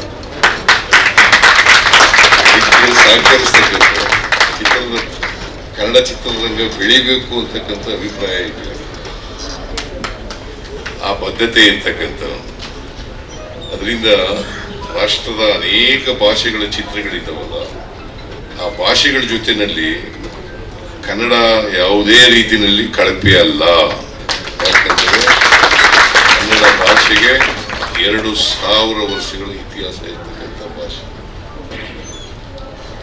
ಅಂತ ಭಾಷೆಯ ಚಿತ್ರ ಇದೆಯಲ್ಲ, ಅಂತ ಭಾಷೆ ಇದೆಯಲ್ಲ, ಇಡೀ ದೇಶದಲ್ಲಿ ಆ ಭಾಷೆ ಪ್ರಜ್ವಲಿಸಬೇಕು ಅಂತಕ್ಕಂಥದ್ರಲ್ಲಿ, ಕನ್ನಡ ಚಿತ್ರರಂಗ ಬೆಳೀಬೇಕು ಅನ್ನೋದ್ರಲ್ಲಿ, ರಾಷ್ಟ್ರ ಮಟ್ಟದಲ್ಲಿ ಅದರ ಸ್ಥಾನವನ್ನ ಗಳಿಸ್ಕೊಳ್ಬೇಕು ಅಂತಕ್ಕಂಥದ್ರಲ್ಲಿ ಅದಕ್ಕೋಸ್ಕರನೇ ನಾನು ಕನ್ನಡ ಚಿತ್ರರಂಗಕ್ಕೆ ಅಧಿಕಾರದಲ್ಲಿರುವಾಗ ಅನೇಕ ಸಹಾಯಗಳನ್ನ ಮಾಡ್ತಕ್ಕಂಥ ಕೆಲಸವನ್ನು ಮಾಡಿದ್ದೀನಿ. ಅದು ಕರ್ತವ್ಯ ಕೂಡ.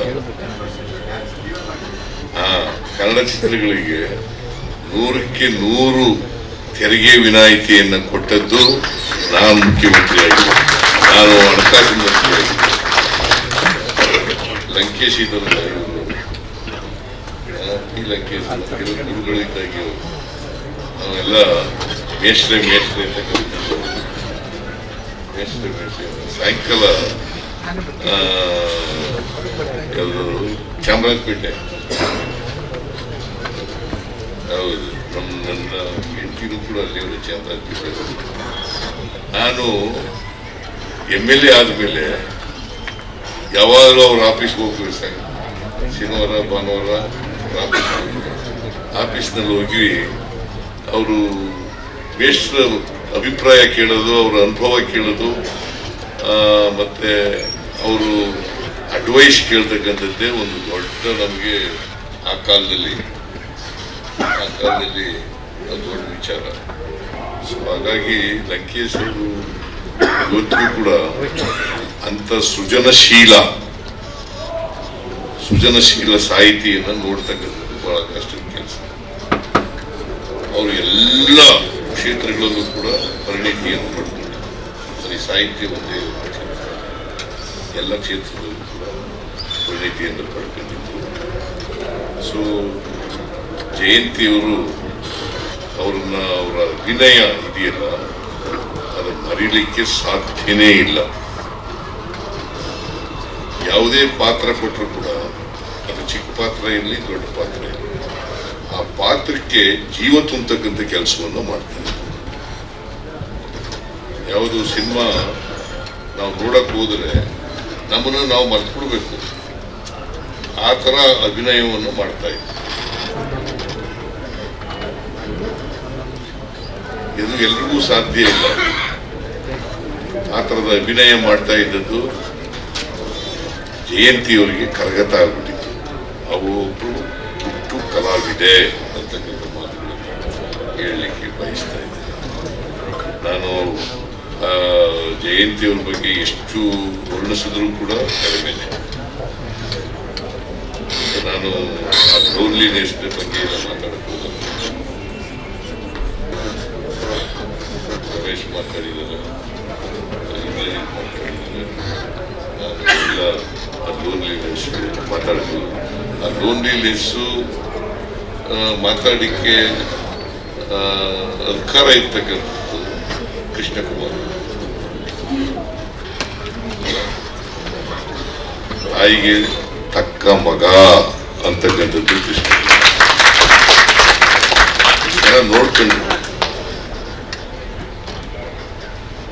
ಜಯಂತಿ ನನಗಿಂತ ಸ್ವಲ್ಪ ದೊಡ್ಡವರು ಅಂತ ಈಗ 80 ವರ್ಷ ಆಯ್ತಿದ್ದಲ್ಲ, ನನಗೀಗ 78 ವರ್ಷ ನಡೀತಾ ಇದೆ. ಸೊ ನನಗಿಂತ ದೊಡ್ಡವರು.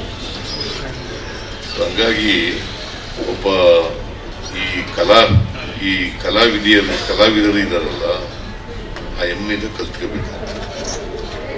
ಹೇಗೆ ಬದುಕನ್ನು ಪ್ರೀತಿಸ್ಬೇಕು, ಇನ್ನೊಬ್ಬರ ಜೊತೆ ಹೇಗೆ ಬದುಕಬೇಕು ಅಂತಕ್ಕಂಥದ್ದು ಬಹಳ ಉತ್ತಮವಾದಂಥ ಗುಣವನ್ನು ಓದಿದಂಥ ಒಬ್ಬ ಹೆಣ್ಣು ಮಗಳು ಅಂತಕ್ಕಂಥದ್ದು ಮರೀಲಿಕ್ಕೆ ಸಾಧ್ಯ. ಸೊ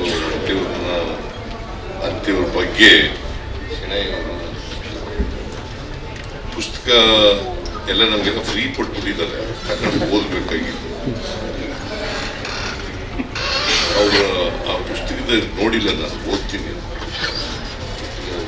ಓದಿದ ಮೇಲೆ. ಬಟ್ ಎನಿವೆ ಶೆಣೈ ಅವರು ಬರೆದಿದ್ದಾರೆ ಅಂತಂದ್ರೆ ಆ ಪುಸ್ತಕ ಅದು ಮೌಲ್ಯಯುತವಾಗಿ ಇರಬೇಕು ಅಂತ ಅಂದ್ಕೊಂಡಿದ್ದೀನಿ.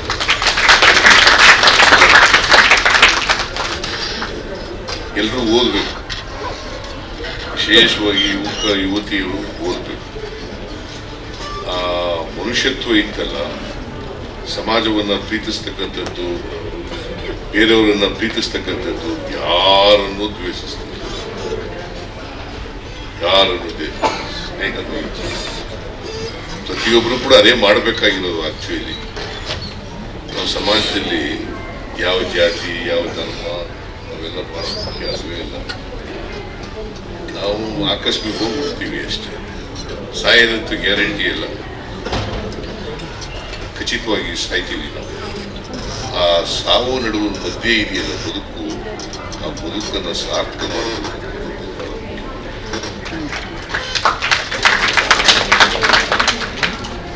ಜಯಂತಿಯವರು ಅವರ ಬದುಕನ್ನು ಸಾರ್ಥಕ ಮಾಡ್ತಾರೆ. ಯಾವ್ಯಾವ ಕ್ಷೇತ್ರದಲ್ಲಿ ಕೆಲಸ ಮಾಡಿದ್ದಾರೆ ಅನ್ನೋದು ಮುಖ್ಯ ಅಲ್ಲ, ಮನುಷ್ಯನಾಗಿ ಬದುಕೋದು ಬಹಳ ಮುಖ್ಯ. ಇನ್ನೊಬ್ಬರನ್ನ ಪ್ರೀತಿಸೋದು ಮತ್ತು ದ್ವೇಷದೇ ಇರ್ತಕ್ಕಂಥದ್ದು ಇದು ಬಹಳ ಮುಖ್ಯ. ಅದಕ್ಕೆ ಕುವೆಂಪು ಅವರು ಏನು ಹೇಳ್ತಾರೆ, ಹುಟ್ಟುವಾಗ ಎಲ್ಲ ಮಕ್ಕಳುಗಳು ಕೂಡ ವಿಶ್ವಮಾನವರಾಗಿ ಹುಟ್ಟುತ್ತವೆ, ಬೆಳೀತಾ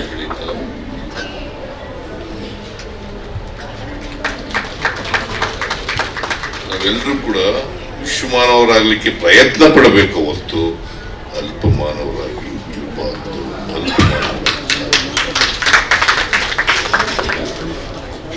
ಇದನ್ನ ಜಯಂತಿಯವರು ತಮ್ಮ ಬದುಕಿನಲ್ಲಿ ಅಳವಡಿಸ್ಕೊಳ್ತಕ್ಕಂಥ ಪ್ರಯತ್ನ, ಆ ದಾರಿಯಲ್ಲಿ ನಡೀತಕ್ಕಂಥ ಪ್ರಯತ್ನ ನಾವೆಲ್ಲರೂ ಕೂಡ ಅದೇ ಮಾಡಬೇಕು. ಅದೇ ನಾವು ಸಮಾಜಕ್ಕೆ ತೀರಿಸ್ತಕ್ಕಂಥ ಋಣ ಅಂತೇಳಿ ನಾನು ಭಾವಿಸ್ತೇನೆ. ಸಮಾಜಕ್ಕೆ ನಾವು ತೀರಿಸ್ತಕ್ಕಂಥ, ಯಾಕಂದ್ರೆ ನಾವು ಈ ಕ್ಷೇತ್ರದಲ್ಲಿ ಅನೇಕ ಕ್ಷೇತ್ರದಲ್ಲಿ ನಾವು ಬದುಕಿಲ್ಲ.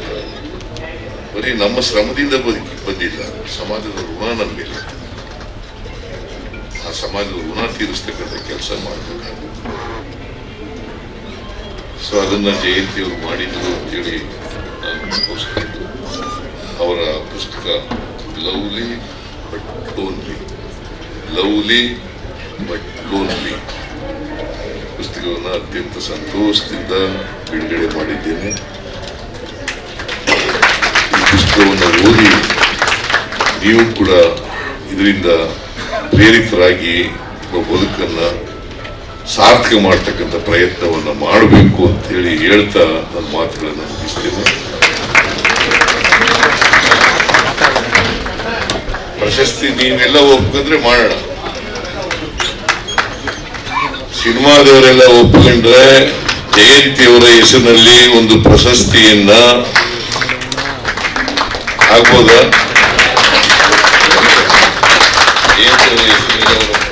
ಅವ್ರ ಹೆಸರಿನಲ್ಲಿ ಪ್ರಶಸ್ತಿಯನ್ನು ಸ್ಥಾಪನೆ ಮಾಡತಕ್ಕಂಥ ಪ್ರಯತ್ನವನ್ನು ನಮ್ಮ ಸರ್ಕಾರ ಮಾಡುತ್ತದೆ.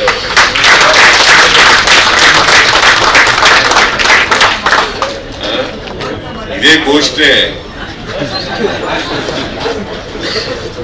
ಘೋಷಣೆ ಅಲ್ವಾ?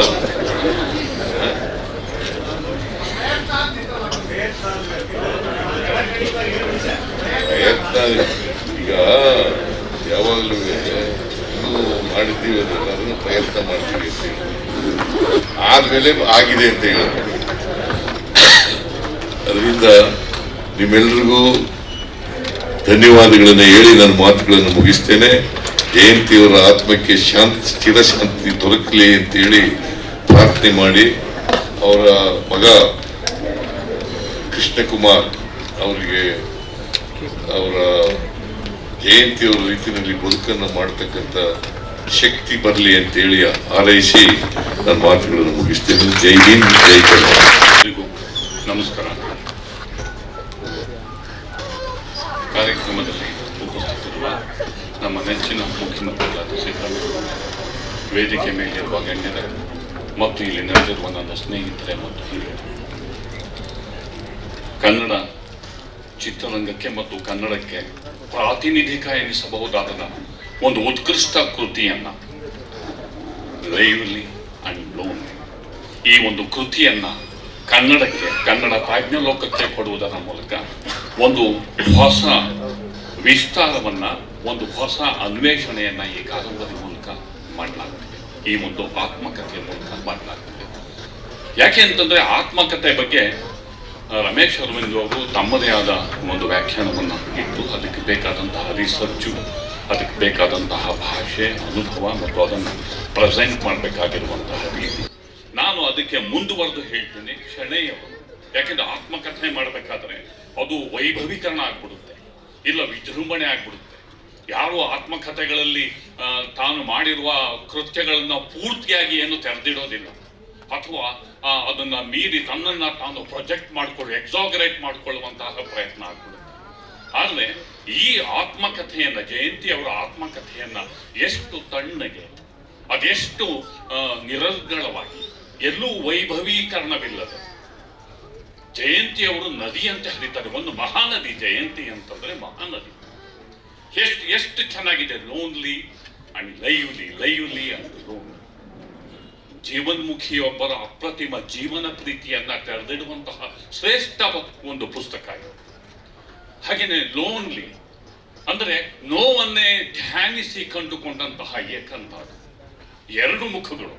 ಜೀವನ್ಮುಖಿಯೊಬ್ಬರ ಅಪ್ರತಿಮ ಜೀವನ ಪ್ರೀತಿ ಒಂದು ಮುಖ, ನೋವನ್ನೇ ಧ್ಯಾನಿಸಿ ತನ್ನೊಳಗೆ ಅದನ್ನ ಅದುಮಿಟ್ಟು ಬದುಕನ್ನ ಸೋಸಿ ಅದನ್ನ ಎದೆಯಲ್ಲಿ ಹಾಗೆ ಜ್ವಾಲಾಮುಖಿ ಅಂತ ಸಪ್ರೆಸ್ ಮಾಡಿ ಇಟ್ಟಂತಹ ಏಕಾಂತ ಇದೆಯಲ್ಲ, ಅದು ಜಯಂತಿಯಂತಹ ಮೇರು ಕಲಾವಿದೆ ಒಬ್ಬರಿಗೆ ಮಾತ್ರ ಸಾಧ್ಯ. ಅಂತಹದ್ದೊಂದು ಶ್ರೇಷ್ಠತೆ ಈ ಪುಸ್ತಕದಲ್ಲಿ ಶೆಣೆಯವರು ಇದನ್ನ ತುಂಬಾ ಚೆನ್ನಾಗಿ ದಾಖಲು ಮಾಡಿದ್ದಾರೆ. ನಾವು ಹೇಳ್ಬಿಡ್ತೀವಿ ಜಯಂತಿ ಅವರ ಬದುಕು ಬೇಕಾದಷ್ಟಿದೆ, ಅವರು ಸಿಕ್ಕಾಪಟ್ಟೆ ಸಿನಿಮಾದಲ್ಲಿ ನಟನೆ ಮಾಡಿದ್ದಾರೆ, 6 ಭಾಷೆಗಳಲ್ಲಿ ಅವರು ನಟನೆ ಮಾಡಿದ್ದಾರೆ. ನೋಡೋಣ, ಅವರ ಅಭಿನಯಕ್ಕೆ ಅವರೇ ಸಾಟಿ, ಅವರ ರೀತಿಗೆ ಅವರೇ ಸಾಟಿ. ರಾಜ್ಕುಮಾರ್ ಅವರು ಒಂದು ರೀತಿಯಲ್ಲಿ ಕನ್ನಡ ಚಿತ್ರರಂಗದ ಸಾರ್ವಭೌಮರು ಅನ್ನೋದಲ್ಲಿ ಯಾವುದೇ ಅದು ಡಿಸ್ಪ್ಯೂಟ್ ಅಲ್ವೇ ಅಲ್ಲ.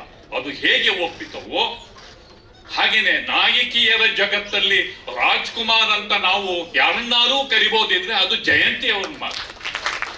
ಅಂತಹ ಅದ್ಭುತವಾದ ಪ್ರತಿಭೆ, ಅಂತಹ ಅದ್ಭುತವಾದ ಏನಂತೀರ ಜೀವಂತಿಕೆ, ಅದು ಅವರ ವೈಶಿಷ್ಟ್ಯ. ಅದನ್ನ ತುಂಬಾ ಅರ್ಥಪೂರ್ಣವಾಗಿ ಶೆಣೈ ಅವರು ಇಲ್ಲಿ ದಾಖಲು ಮಾಡಿದರು.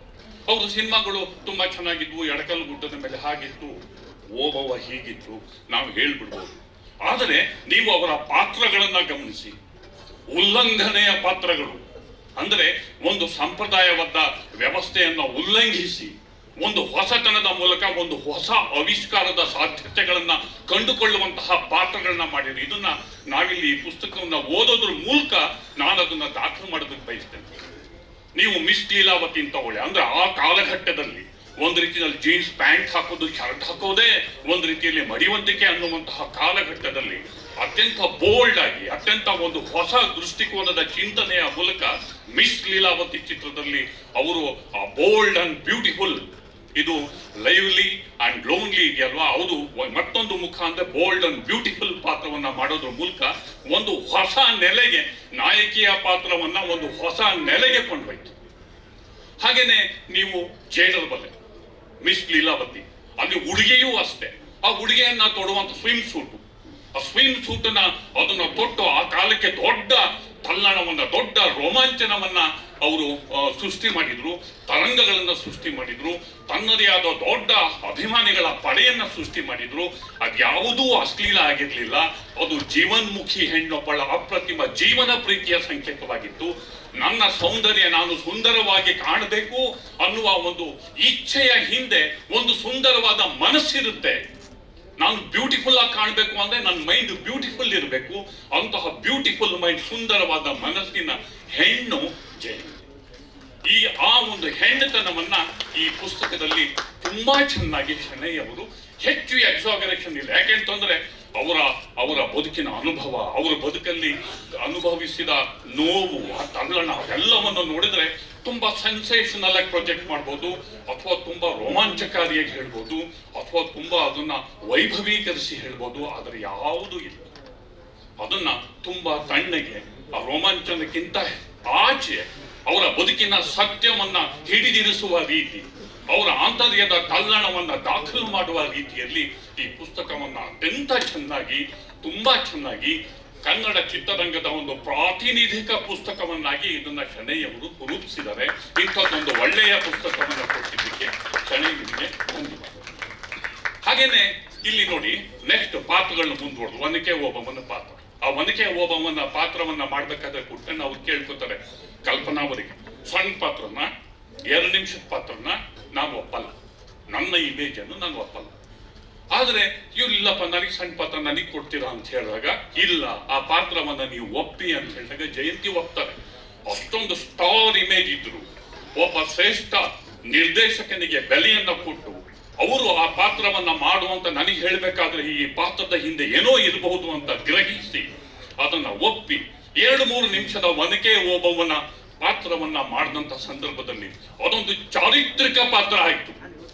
ಇಡೀ ನಾಗರಾಹು ಚಿತ್ರದಲ್ಲಿ ಆ 3 ನಿಮಿಷದ ಪಾತ್ರ ಅದೆಷ್ಟು ರೋಮಾಂಚನ, ಅದೆಷ್ಟು ಅದ್ಭುತ, ಅದೆಷ್ಟು ಸುಂದರ ಅಂತಂದ್ರೆ ಅದು ಒನಕೆ ಓಬವ್ವ ಅಂತಲೇ ಅವರನ್ನ ಗುರುತಿಸೋದಕ್ಕೆ ಶುರು ಮಾಡಿದ್ರು. ಅಂದ್ರೆ ತುಂಬಾ ಫ್ರಾಂಕ್ನೆಸ್ ಬೇಕು ಅವ್ರ ತರ ಜೀವಿಸೋದಕ್ಕೆ. ಕಪಟ ಇದ್ದವರು ಆ ತರ ಜೀವಿಸಕ್ ಆಗೋದಿಲ್ಲ. ಅಂದ್ರೆ ನಮ್ಮಲ್ಲಿ ನಾವು ಆಷಾಢಭೂತಿತನವನ್ನ ಹೊಂದಿದ್ರೆ ಜಯಂತಿ ಅವ್ರ ತರ ಜೀವಿಸೋದಕ್ಕೆ ಸಾಧ್ಯವೇ ಇಲ್ಲ. ಬದುಕನ್ನ ಇಂಚಿಂಚಾಗಿ ಆಸ್ವಾದಿಸ್ಕೊಂಡು, ಅದು ನೋವಿರಲಿ, ನಲಿವಿರಲಿ, ಬೇವು ಮತ್ತು ಬೆಲ್ಲ ತುಂಬಾ ಚೆನ್ನಾಗಿದೆ, ತುಂಬಾ ಚೆನ್ನಾಗಿದೆ. ಅದನ್ನ ಆಸ್ವಾದಿಸಿ ಆ ಬದುಕನ್ನ ಇಂಚಿಂಚಾಗಿ ಕುಡಿದು ಅದನ್ನ ಮತ್ತೆ ಹಾಗೆ ಬದುಕೋಬೇಕಲ್ವ, ಅಷ್ಟೆಲ್ಲವನ್ನ ಅನುಭವಿಸಿ ಜೀವಂತವಾಗಿರ್ಬೇಕಲ್ವ. ಅದು ಜಯಂತಿ ಅವರ ಯಶಸ್ಸಿನ ಊರು.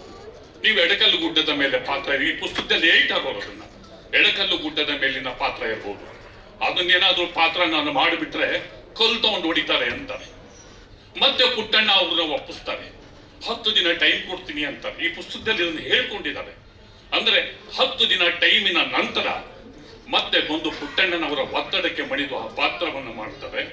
ನೀವೀಗ ತಾನೆ ಹಾಡನ್ನು ಕೇಳಿದ್ರಿ, ವಿರಹ 100 ತರ. ಆ ಪಾತ್ರ ಅವರಿಗೆ ರಾಷ್ಟ್ರ ಮಟ್ಟದ ಮನ್ನಣೆಯನ್ನ ತಂದು ಕೊಡ್ತು. ಅಂದ್ರೆ ಅದೊಂದು ಆ ಪಾತ್ರದಲ್ಲಿ ಗ್ಲಾಮರ್ ಏನೋ ಇರಲಿಲ್ಲ, ಅದರ ಆಚೆಗಿನ ಅಭಿನಯ ಇದೆಯಲ್ಲ, ಅದಕ್ಕೆ ಭಾವನೆಗಳನ್ನ ತುಂಬಿ, ಅದಕ್ಕೆ ಎಕ್ಸ್ಪ್ರೆಷನ್ಸ್ ಅನ್ನ ತುಂಬಿ, ಆ ಪಾತ್ರವನ್ನ ಒಂದು ರೀತಿಯಲ್ಲಿ ಕೇವಲ ಒಂದೇ ದೃಷ್ಟಿಯಲ್ಲಿ ನೋಡದೆ ಅದನ್ನ ಮೀರಿ ಆ ಪಾತ್ರವನ್ನ ಬೆಳೆಸುವ ಅವರ ಶೈಲಿ ಇದೆಯಲ್ಲ, ಅದು ಅವರ ಸಾಮರ್ಥ್ಯ, ಅವರ ಪ್ರತಿಭೆ.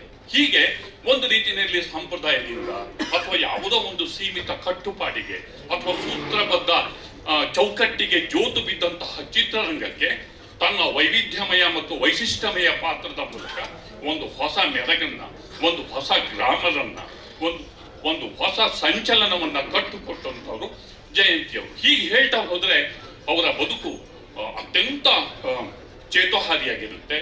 ಹಾಗೇನೆ ಇದು ನಮಗೆ ಮೇಲ್ನೋಟಕ್ಕೆ ಕಾಣುವಂಥದ್ದು ಮಾತ್ರ. ಆದ್ರೆ ಈ ಪುಸ್ತಕದಲ್ಲಿ ಕೊನೆಯ ಘಟ್ಟವನ್ನ ನೋಡಿದ್ರೆ, ಅವರ ಖಾಸಗಿ ಬದುಕಿನ ನೋವಿನ ಘಟ್ಟವನ್ನ ನೋಡಿದ್ರೆ ಒಂಥರ ಎದೆ ಜಲ್ಲೆನಿಸುವಂತಹ ರೀತಿ ಕಂಡು ಬರುತ್ತೆ.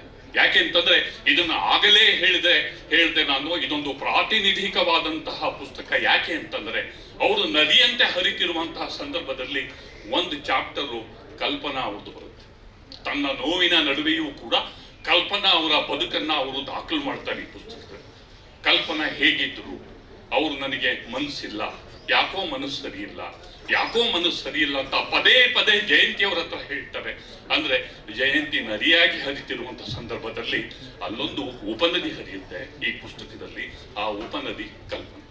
ಅಂದ್ರೆ ಇಷ್ಟೊಂದು ನೋವಿನ ನಡುವೆ ಒಂದು ಜೀವನದಿ ಉಳಿಯುತ್ತೆ, ಆದ್ರೆ ಅಷ್ಟೊಂದು ನೋವಿನ ನಂತರ ಮತ್ತೊಂದು ಉಪನದಿ ಕೊನೆ ಕಾಣುತ್ತೆ, ಅದು ಒಣಗಿ ಹೋಗುತ್ತೆ. ಹಾಗೇನೆ ಮತ್ತೊಂದು ಹರಿಯುವ ನದಿ, ಮತ್ತೊಂದು ಭೋರ್ಗರೆದು ಹರಿಯುವ ನದಿ. ಈ ಒಂದು ಅನುಭವದಲ್ಲಿ ಪುಟ್ಟಣ್ಣ ಕಣಗಾಲ್ ಅವರು ಅದನ್ನು ಹೇಳ್ತಾರೆ. ಒಂದು ಚಾಪ್ಟರ್ ಇದೆ ಪುಟ್ಟಣ್ಣ ಕಣಗಾಲ್ ಅವ್ರ ಖಾಸಗಿ ಬದುಕಿನ ಚಾಪ್ಟರ್ ಇದೆ. ಅವರು ಹೇಗೆ ಒದ್ದಾಡ್ತಾರೆ, ಅವರ ಹೇಗೆ ಮಾನಸಿಕ ವಿಪ್ಲವಕ್ಕೆ, ಮಾನಸಿಕವಾಗಿ ಹೇಗೆ ಅವರು ಒಂದು ರೀತಿಯಲ್ಲಿ ಆಘಾತಕ್ಕೆ ಒಳಗಾಗ್ತಾರೆ. ಪುಟ್ಟು ಅಂತ ಕರೀತಾರೆ. ಆವಾಗಲೇ ಶ್ರೀನಾಥ್ ಅವ್ರು ಹೇಳ್ತಿದ್ರು, ಕಮ್ಮು ಅಂತ ನಾನು ಕರೀತಿದ್ದೆ. ಅವ್ರನ್ನ ಪುಟ್ಟು ಅಂತಾರೆ. ಅಂದ್ರೆ ಪುಟ್ಟಣ್ಣ ಕಣಗಾಲ್ ಅವ್ರನ್ನ ಪುಟ್ಟು ಅಂತಾರೆ, ಸಂತೈಸ್ತಾರೆ, ಅವ್ರನ್ನ ಮಗು ತರ ನೋಡ್ಕೋತಾರೆ. ಆದ್ರೂ ಪುಟ್ಟಣ್ಣ ಬದುಕೋದಿಲ್ಲ. ಹಿಂದೆ ಅವರು ಹೊರಟೋಗ್ತಾರೆ. ಯಾಕಾಗಿ ಸತ್ತರು ಪುಟ್ಟಣ್ಣ, ಅವರಿಗೆ ಕಾಡ್ತಿದ್ದಂತಹ ನೋವೇನು? ಕಲ್ಪನಾ ಯಾಕಾಗಿ ಸತ್ತರು, ಅವರಿಗೆ ಕಾಡ್ತಿದ್ದಂತಹ ನೋವೇನು? ಇದು ಒಂದು ರೀತಿಯಲ್ಲಿ ಧ್ಯಾನಿಸ್ತಾರೆ. ಆದರೆ ಅಂಥದ್ದೇ ಒಂದು ನೋವಿನ ಭಾಗವಾಗಿ ಅವ್ರು ಹರಿತಾರೆ. ಈ ಪುಸ್ತಕದಲ್ಲಿದೆ, ತುಂಬಾ ದೀರ್ಘವಾದ ಅವರು ವಿಚಾರಗಳನ್ನ ಇದರಲ್ಲಿ ಹಂಚ್ಕೋತಾರೆ. ಇಲ್ಲಿ ಅಂದ್ರೆ ಅವ್ರನ್ನ ಹೇಗೆ ಹದ್ದುಗಳ ರೀತಿಯಲ್ಲಿ ಕಿತ್ತು ತಿಂದ್ರು. ಅವರ ಸುತ್ತಲ ಕುಟುಂಬ ಇರಬಹುದು, ಅವರ ಬದುಕಿನ ಭಾಗವಾದಂತಹ ವ್ಯವಸ್ಥೆ ಇರಬಹುದು, ಮತ್ತು ಆ ವ್ಯವಸ್ಥೆನಲ್ಲಿ ಅವ್ರು ಹೇಗೆ ಬಲಿಪಶು ಆದ್ರು ಅನ್ನೋದಿರ್ಬೋದು. ಈ ಪುಸ್ತಕದಲ್ಲಿ ಹೆಚ್ಚು ಎಕ್ಸಾಗರೇಷನ್ ಇಲ್ಲದೆ ಅವ್ರು ಎಷ್ಟು ಹೇಳ್ತಾರೋ ಅಷ್ಟಾಗಿ, ಮತ್ತು ಯಾರ ಮೇಲೂ ದ್ವೇಷವಿಲ್ಲ. ಮೋಸ್ಟ್ ಇಂಪಾರ್ಟೆಂಟ್, ಒಂದು ಕಾಲಘಟ್ಟಕ್ಕೆ ತಲುಪಿದಾಗ ಮನಸ್ಸಲ್ಲಿ ಯಾರ ಮೇಲೂ ದ್ವೇಷವಿಲ್ಲದೆ ಸ್ಥಿತಪ್ರಜ್ಞತೆಯಿಂದ, ಪಕ್ವತೆಯಿಂದ ಅವರು ಹೇಗೆ ಇದನ್ನ ಅದ್ಭುತವಾಗಿ ದಾಖಲಿಸ್ತಾರೆ ಅಂತಂದ್ರೆ ಈ ಪುಸ್ತಕಕ್ಕೆ ಅತ್ಯುನ್ನತ ಶ್ರೇಷ್ಠ ಪ್ರಶಸ್ತಿ ಸಿಗಲೇಬೇಕಾಗುತ್ತೆ. ಇದು ಒಂದು ರೀತಿಯಲ್ಲಿ ಇದು ಕೇವಲ ಅವರ ಆತ್ಮಕಥೆ ಆಗಲ್ಲ, ಅದು ಒಂದು ಪ್ರಾತಿನಿಧಿಕವಾದಂತಹ ಒಂದು ಪುಸ್ತಕ ಆಗುತ್ತೆ. ಮತ್ತು ಅವರ ಮೂಲಕ ಕನ್ನಡ ಚಿತ್ರರಂಗವನ್ನು ಅವರು ದಾಖಲು ಮಾಡಿದ್ದಾರೆ, ಚಿತ್ರರಂಗದ ವ್ಯಕ್ತಿಗಳನ್ನು ದಾಖಲು ಮಾಡಿದ್ದಾರೆ. ಶಣೈ ಅದನ್ನ ಅದ್ಭುತವಾಗಿ, ಸರಳವಾಗಿ, ಮನಮುಟ್ಟುವ ಹಾಗೆ, ಅತಿರಂಜಿತ ಅಲ್ಲದೆ, ವೈಭವೀಕರಣ ಅಲ್ಲದೆ, ವಿಜೃಂಭಣೆ ಅಲ್ಲದೆ ತುಂಬಾ ಚೆನ್ನಾಗಿ ಅದನ್ನು ದಾಖಲು ಮಾಡಿದ್ದಾರೆ. ಹೀಗಾಗಿ ಇಂಥದ್ದೊಂದು ಒಳ್ಳೆಯ ಪುಸ್ತಕವನ್ನು ಕೊಟ್ಟಿದ್ದಕ್ಕೆ, ಹಾಗೇನೆ ಈ ಒಂದು ಪುಸ್ತಕ